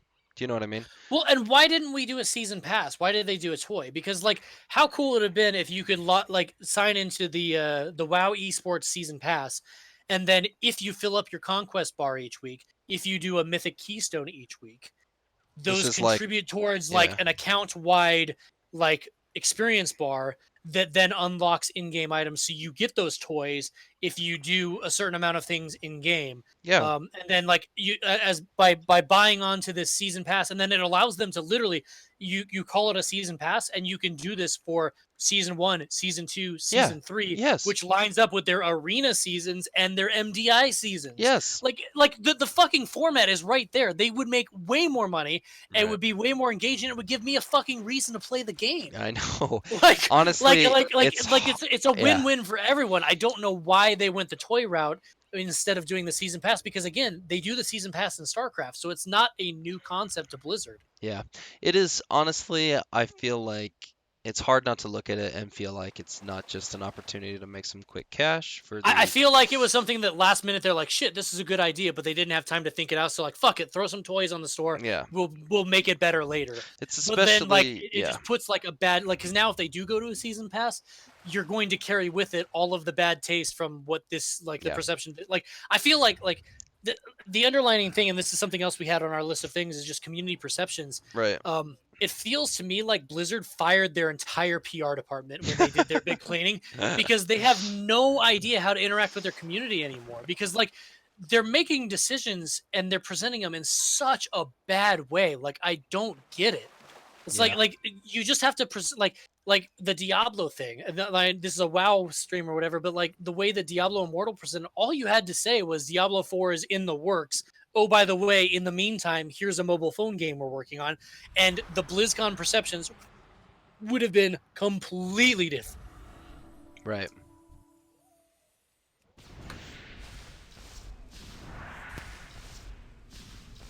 I just filled you with mine, Seer. Just wanted you to know. Sorry, I had to cough and muted myself. No, that's great. But yeah, they're completely different. So I don't know. It just kind of comes back to those things where like I don't mind crowdfunding the MDI. Yeah. I don't mind helping out something that I like, It's not crowdfunding the but like MDI. It's paying yeah, for. it's It's a paying small Blizzard. portion, Yeah. and it's just a cash grab with the Yeah. perception of like we care about our community. I'm like, do you? It feels pretty bad. Um, All right. What Trying else to do we got push to things along. cover before Sorry, we go? Yeah, yeah. that's all right. We might have We to talked save about the some of portal this. runes already. That kind of comes back to the community. I'd say let's just talk general community perception stuff like that, and then let's hit 8.2 stuff before we kind of close up. So I think Blizzard's had a really hard year because of their connection with Activision One, Certainly, and Activision has had some pretty bad breaks this year. Some of it's those been a rough year for gaming in AAA general. gaming, yes, AAA gaming. yeah, When you look at BioWare with the Anthem debacle, you yeah, look at nearly anything from Activision Blizzard. You look at like just E3. There's been a lot of negative press about how this was an incredibly underwhelming E3 year. Like in hmm general, AAA gaming has become, I would say, too corporate, yeah, and they absolutely, still think that gamers are kids and they think we're dumb. right, And I think they're starting to learn that hey, smart, intelligent, working yeah. adults play games, and And we're not stupid. you We know can't it's a treat us like business. Do idiots. you know what I Like, mean? We know it's a yeah, business. We know you need to make money. Oh my gosh, Epic exclusive says Death by Fro. Oof. But like it's been a rough year for sure, and Blizzard hasn't been safe from that, especially for no. some horrible Well, missteps. and how many so we got J. Allen Brack stepped up as president recently, which it Uh, remains to be seen if that's a good thing or not. yeah, But they lost what their CFO went over to Fortnite or something like that. yep, The within Blizzard, the commissioner of Overwatch League just left to go to just Fortnite. left. We had all of those Um, jobs there's reduced. Yeah, there was the Cleaned big house. job reduction, and then I think there was a Kotaku article or something that came out that said that there were other executives that were leaving Leaving Blizzard, amid. This was Blizzard or low Activision. I morale think or something. it Yeah, was is what they leaving were saying. Blizzard, Activision Blizzard. So I don't know what side that's on, but So like it makes you wonder what's going on behind the scenes. right, right, And and I think unfortunately when you have that kind of shift happening in a company, yeah. it shows in their games, and I think we're feeling that in BFA. I think it is. It's either a time of growth or it's falling apart, and we're not sure. I think I the, think the I think the they have to gem in learn all some of this has things. been the classic community. Oh, I absolutely. think the classic team is having a blast. You saw with the stress test, them spawning Ragnaros and Oh, that Cthulhu was and stuff fun. like that, having fun. Omar, one of the lead devs, pulled Asmongold into the sky and dropped him to his death just for the lulz. Really? Like they're having a good time. They're being engaged. They're active on the forums. But their job is certainly easier than the live team because literally all they're doing, like, they Yeah. don't have to worry about balance. They don't have to worry about big decisions because they're literally remaking a game that everyone expects to be effectively unchanged. It's just a Right. matter of porting it and making it work Oh, correctly. Um, as where the live game, they're obviously dealing with a live game, but in that vein though, like the recent Q and A's, I'm this is just a spitball, and I could be completely off base here, but it feels to me like they've been less frequent. I don't know if that's true. And then when they do yeah, the I'm Q not and A's, sure. the percentage of the questions that they choose to answer Softball that are questions. useful, Yeah. most of them are dumb. Yeah. Like, oh, when are we gonna see like a blue version of this battle pet? Like, who gives a shit? Yeah. I want to know big systems. When are you gonna fix Mythic Plus dungeon bugs? Right. When are we gonna address Azerite issues? When Yeah. are we gonna PTR test whatever? Like there's systems problems that need to be addressed, Yeah. but like they're afraid to answer them, so they very clearly avoid the questions, and as a result, most of the Q and A's have been fairly meaningless Right. lately. So I wonder, Death by Fro brings up an interesting point that I'm thinking about now. You know, the classic team interaction is awesome right now, and maybe that's as they're building it up and wondering how that will continue into the future. And I think we can talk more about classic Yeah, next week in I'll general. shoot But for a classic for a separate oh, fishing talk. absolutely. Oh, But what did I just get? Hold on, I got an achievement. 1,000 fish. Good job. nice. Um, I wonder about that, and I wonder, if we'll start to see a bit of the resurgence of what felt like in Legion was pretty quick, and uh, admissions of some things aren't working. I mean, granted, Ian has been he's admitted that there's some problems, but what's hard is when it feels like they're like there are some problems and we want to address them in this way, and you're like, well, that's still a design issue that we don't like or Yeah. that we're having difficulty with, and They feel less apologetic. They feel more defensive this expansion, and maybe they just been badgered to the point where like they're less willing to be yeah, open with the community. But in Legion, it felt like they're like, dude, we understand that Draenor sucked. right, We're trying to like earn your faith back, and it felt like they were honestly trying to interface with the right, community to make the game better. Now it feels like they made a bunch of decisions and people don't like them, and they're like, yeah, well, you're wrong, and we're gonna continue to make them better, and this is why. And it's like, right, dude, like don't feed the trolls, man. Just admit when you right. fucked up and like let's move on. Like that's the best thing we Right. can do. And on that note, if there's any trolls listening to this, like, come on, you gotta cut some people a break here and there because like nothing's gonna like if you're just abusive to like as bad as Diablo Immortal announcement was, like I felt it was pretty Diablo bad. Immortal is not a bad game. It's just it was presented so I poorly know, and I that think I people think freaked going out. going after the devs though is just Yeah. like it's so hard because they're not making Well, that and decision, what, you know? like again, looking at other games, what about like the assholes that like when Brigitte was forcing goats in Overwatch League, people were sick of it, right? It Yeah, got to the point that people were sending death threats to the voice yeah, actor for Brigitte, yeah. which makes no sense. It's She messed up. literally speaks lines into a microphone. She has nothing to do with Yeah, balance in the game or any of that. Like, it's messed who in up. their right mind's like, I'm gonna kill you because your character's ruining the game? Are you fucking crazy? Like there's some weirdos out there, and they need to dial it back. Yeah, like no joke, no joke. That's the problem. I mean, that's another problem is that like, I think it's really good for a developer to Well, want, yeah. especially in a live game, to want to WoW know has a what their players great want. community, but as a result, yeah, like it's very opinionated, and I'm Right. sure, And dude, I can't like it's got to be so hard to sit at Blizzard and read the forums when you're trying your best to make corrections, right, and no one ever gives them credit for what they do right. right. Um, Which, it's so much easier to pick apart the bad stuff.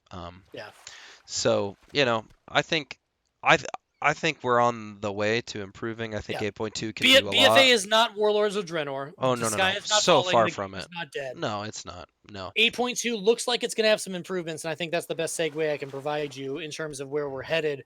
Right. But I remain wary is the best way I can put it with the current state of the game. Sure. I don't hate it. I'm still playing it, but it's certainly not Legion level, and it's nowhere near, in my mind, the original three, which is why I've been playing so much beta, is because I'm having far more fun in Classic than I am in the current game. So Right. I hope 8.2 introduces some stuff that will make me excited about the live version of the game again. Yeah. So let me rattle off some of those things real quick, and then I'll let you touch on what you want to touch on. But with 8.2, we're getting Najatar, we're getting Azara's Eternal Palace, we're getting Mechagon the Zone, we're getting Mechagon the Mega Dungeon, we're getting expansions to the story, we're getting new heritage armor in the form of gnomes and taurens, we're getting, I think, 2 new islands for Island Expedition, the Pathfinder Part 2, which will unlock flying in the 2 new zones, as well as Kolturos and Zandalar is coming out. We're getting the new Azerite system in the form of the pre-unlock stuff or whatever, and some new raid stuff there. We're getting the essences that come with the Heart of Azeroth neck. We're getting the heroic war fronts. Season 3 is coming with the new PvP affix and the new PvP gear and Mythic Plus affix. Excuse me. We're getting a new arena Hmm. for arenas to deal with, and there's the transmog changes that are coming through, which allow you to be effectively naked as a blood elf with This is nothing but what we pants on. wanted. This is great. So there's a lot of stuff. This is a big patch. This is And like, like when I when yeah, I when I say Najatar and Mechagon, yeah, they're 2 new zones, but within those there is a lot of shit. there's so much going on. Um, Yeah, absolutely. Lots of mounts, lots of achievements, lots of Lots of stuff cool to grind. progression, it looks like. That isn't just numbers, which is cool. Yeah, new Lots of world things you can bosses and do. stuff like that, Yeah. which it has the potential to be engaging and interesting, but is it enough? Yeah. Is it enough to I haven't played a ton of the PTR, so yeah, I can't get like I got on when the essences were available, and I fucked around with training dummies and killed a couple of world bosses with right. a bunch of them. They're interesting, but since they changed it where you have to earn your essences, I haven't played the PTR, Yeah. and there have been a lot of changes to them since then. So Yeah. I truly I don't have a good beat on how they exist Yeah. right now. Yeah. Um, Uh, they're certainly a boost to our power because we don't lose anything, and all we do is gain, right. which is good. Right. Um, Yeah, as a person who's kind of been not as available to be engaged. I am I would be interested to feel like, I want 8.2 to be something that's like, this is cool. I'm enjoying this. This is fresh. I have not read a lot about it, and that started out as sort of, I just kind of, missed the first initial updates and then decided I'm not going to read too much about it because, I wonder, I thought about this, and this is a topic for another time, if too much PTR kind of just ruins the game because, But yeah, that's why I didn't go and do like the yeah, story or most of the because questing. then you're But like, you've already I done it, was super curious about the essences. I was like, Yeah. I need to at least get my hands on these and see how they work. Yeah, exactly. And so I'm interested. I'm cautiously optimistic. I'm more optimistic than cautious though, because I think there's a lot of changes. I think Nashitar is a really pretty zone. There's a yep, lot of crazy yep, stuff going on there. yep, My concern is that both Nashitar and Mechagon aren't particularly huge. yeah. So I think War Mode On has the potential to be fucking awful. Um, we'll see. Um, there's interesting stuff to be had for sure. The story sounds interesting from the few spoilers I've looked at. The Mega Dungeon, by all accounts, is fun. Yeah, Um, I'm so I'm excited for that. excited to get my hands on that and try that out. The new raid is supposed to be pretty fun. I've seen Yeah. a handful of footage from PTR testing there, so like I'm looking forward to that. I don't have a Tauren, so I won't be doing heritage armor for a I Tauren, but I hope do. that story is cool. Um, but like I'd say, I don't care about heroic war fronts. I'm not excited for beguiling. The Yeah. new arena means nothing to me. I am very interested in the essence system Yeah. and very hopeful that it fixes some things. Yeah. But I'm not sure because the majority of the essences, at least early on, were not specific to your class in any way. It was basically a trinket that did something that you Right. just put on there. So it adds gameplay, it adds damage or healing or tankability or whatever, but it doesn't change your rotation all that much, Yeah. with the exception of one that did change it, and it was considered massively overpowered and has been nerfed like 3 times, so it's probably shit now. Um, That's how it goes. Jeez. but yeah, like I don't have a whole lot to say on 8.2 other than I want a release date. I I do too. hope it's fun, Yeah. and if it sucks, I'm thankful Classic is shortly behind it because if it's not enjoyable, it'll at least give me something to do. And You're out. You've packed your bags. yeah, Yeah. Yeah, I'd say I'm about the same place as you. I'll look forward to it, and once it comes out, we'll be able to talk about it. I think next week we'll have to dip into talking about Classic and sort of its hype right now in beta and what it might mean for the future of WoW or Live, or kind of comparing it. I think that'll be an interesting topic for us to talk about. Hopefully next yeah, week we can find a time yeah, to do it. yeah. I definitely want to talk Classic because it'll be interesting. I think it's worth looking at the things that people were worried about, and I think a lot of the stuff that people shit on Classic about, I think they are misunderstood, and I think they're actually some of the things that make Classic the best. But that's something. Next time we fish and talk, let's. I have a lot of thoughts I want to share about Classic. Yeah, totally. Absolutely. Cool. Anything Well, else you really want to touch on, or do we want to hit those closing thoughts I jotted down oh, I here? think probably we're there. This has gone long Okay, enough, and we so let definitely we've talked a lot. It's been a long yeah, time. We shouldn't go a year. Well, an yeah, entire. yeah. We're approaching 2.5 hours, so we'll make this quick. But the thoughts that I had, and I don't know if you had any you wanted to add, but I want to ask you, what is your favorite thing about BFA thus far? Ooh, my favorite thing about BFA thus far has probably. Oh man, that is kind of difficult. It's funny that there's Because nothing there's a like lot of new stuff, but jumping nothing out. really stands out, right? Like, Yeah, so it's going to be probably related to raid in that case. I sure, definitely got to think we put our pedal to the metal as far as getting to Jaina, and I think we got her before all those nerfs came in. Um, yeah, we did. that's typically our goal is to get them before they nerf. And there was that awesome night where our guild was coming up on some problematic weeks where I was not going to be able to raid lead, and so if we didn't get Jaina down, it was pretty much like Yeah, we, that worked out oh well. my gosh, so it was great. It was our last pull of the night. We got it all together. It was like literally a perfect pull. Everyone lived in phase one. Everyone lived in phase two. I think we That was threw. the night that I killed us, right? Like for the first time ever. Yeah, I think Like you I, did. I Yeah, I was like, think you did. oh, well, the first time in the history of the guild, I Yep. am responsible for a wipe. It was like, well, we better kill this thing. So, and you could just feel the tension, where we were going like, we know that we're on a tight schedule. G's got to be gone. We got to kill this thing now, or it's not gonna happen. And Yeah, and we definitely did it. So that was just yeah, like Sure. an awesome moment for me personally from this expansion that felt earned, like we definitely got there and earned it. So my answer is going to be non-traditional, but I think you won't be surprised when you hear it. My favorite part about BFA, Yeah. auction house Longboy. Oh my gosh. Okay. Yeah, you're Five right. million goals worth of grinding, my ability to buy and sell anything I want anywhere I want. The guild loves Like it. it's like the most anti-classic thing that you can put in the game, and I still don't care. I love it as a It's mount the best. collector, as an auction house whore. It has been so useful in the game that exists in live, Absolutely. and I love it. Do not be ashamed. That is the best. Worst part about BFA for you so far? Worst part about BFA so far is definitely I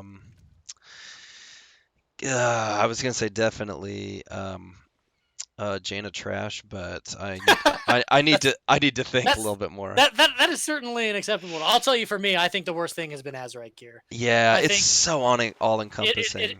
like coming from an expansion with so much customization between tier gear and legendaries, going to a system with zero customization, like that's not true, but that's how it feels.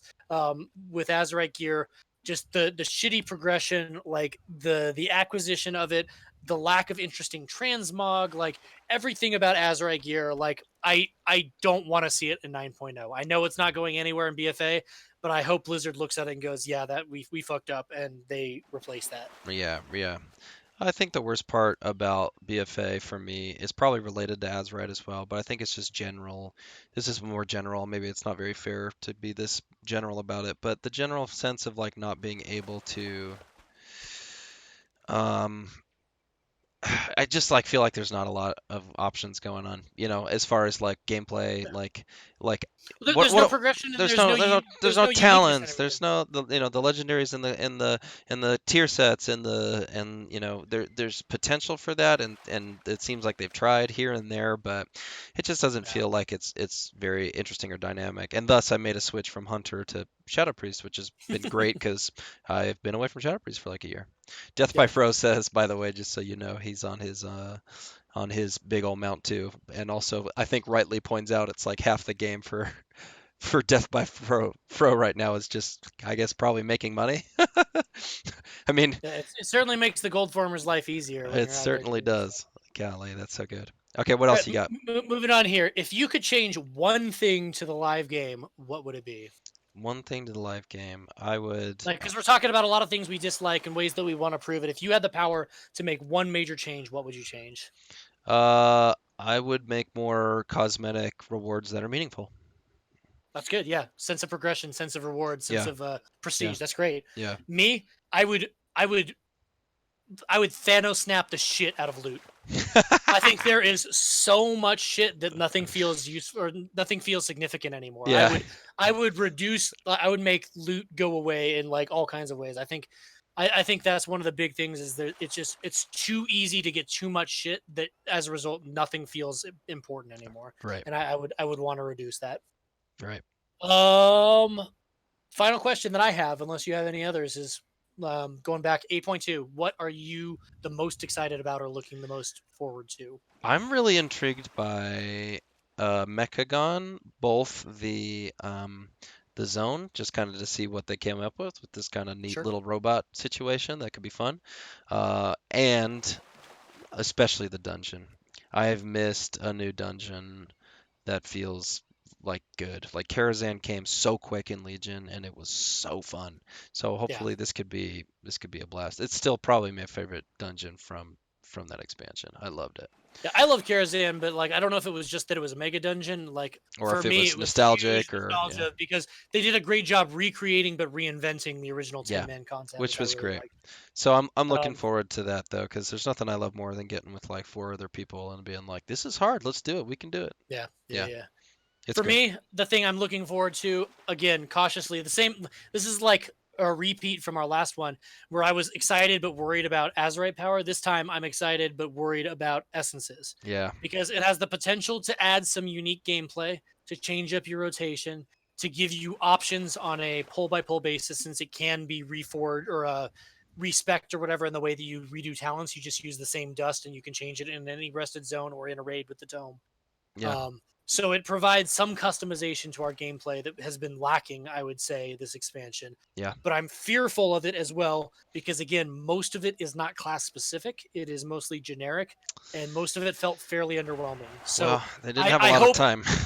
yeah, I hope the system at least is working functionally and provides an opportunity for them to expand upon it in the next patch or two that we see this expansion to at least finish out on a high note Yeah. because Azurite hasn't done what it's supposed to. So maybe Essences can fill that void and at least give us something. Yeah, absolutely.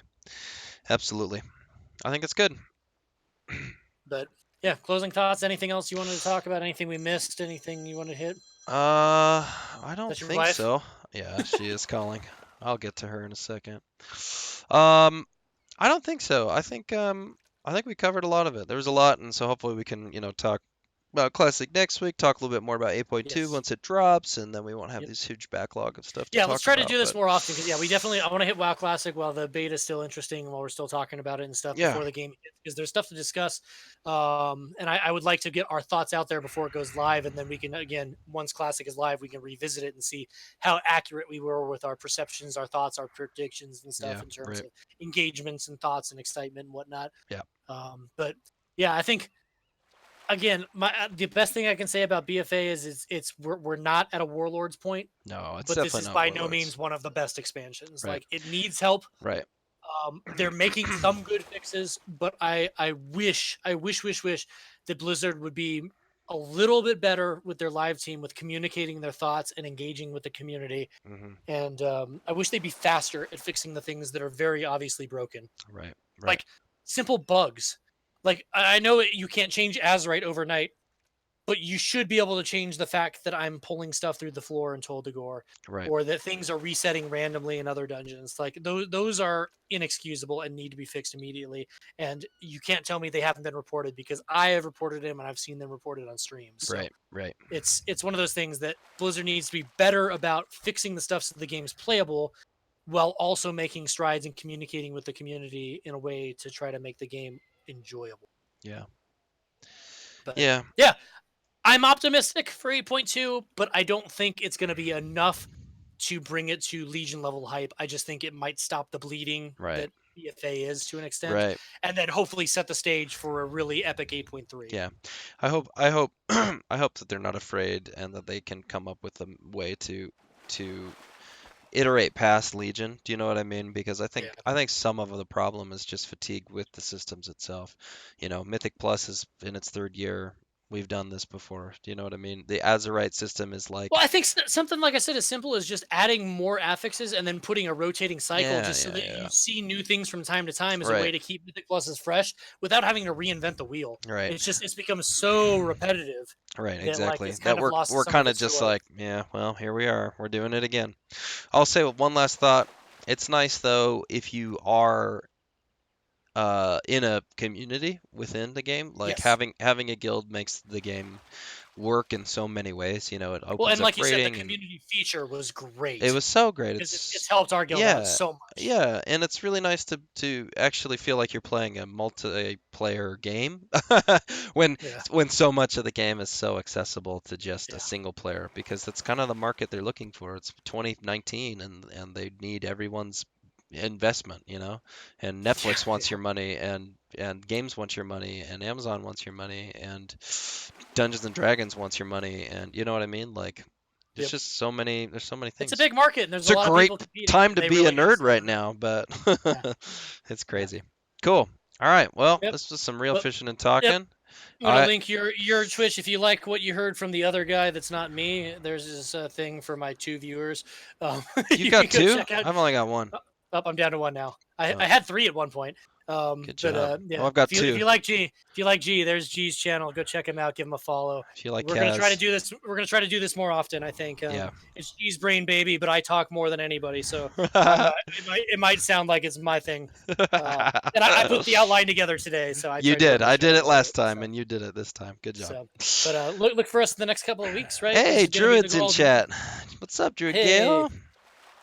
and let's talk some classic next time, Yeah. and then we'll wait till 8.2 comes out, and then we'll play it a little bit, and we'll probably be back then to let everybody know. Ooh, I got a follower. Yeah. Hell yeah, Death by Fro, what up, bro? Death by Fro. Um, Thanks for coming by. Hopefully you found what we were saying was enlightening and interesting. But for the sake of the YouTube channel, let's call it quits here. Thanks for tuning in. Thanks for listening. Hope you like what we say. You can find G at twitch.tv/fishinggg, and you Woo! can find me on twitch.tv/Kahs, Kahs. So That's uh, right.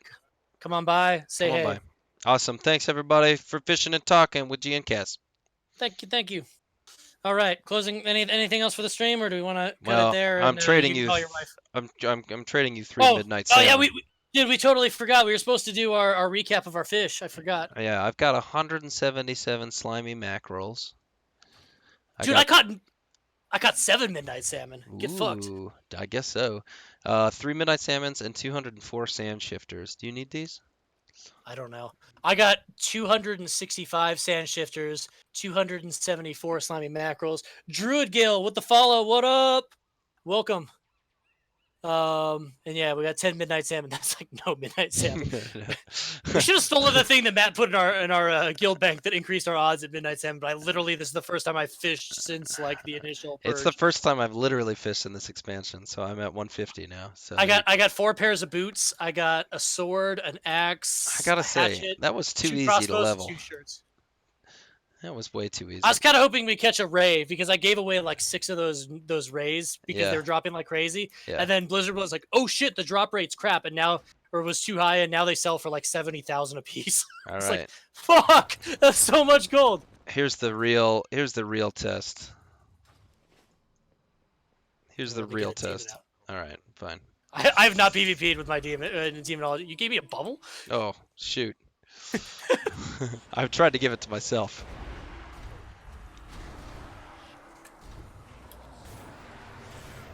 Oh, I can use my PvP talents. I forgot about that. Oh, I forgot about those too.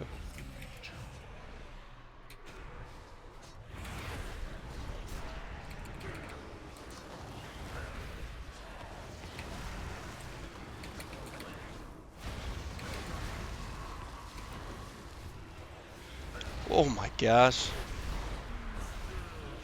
No! No, why am I stunned? Ugh!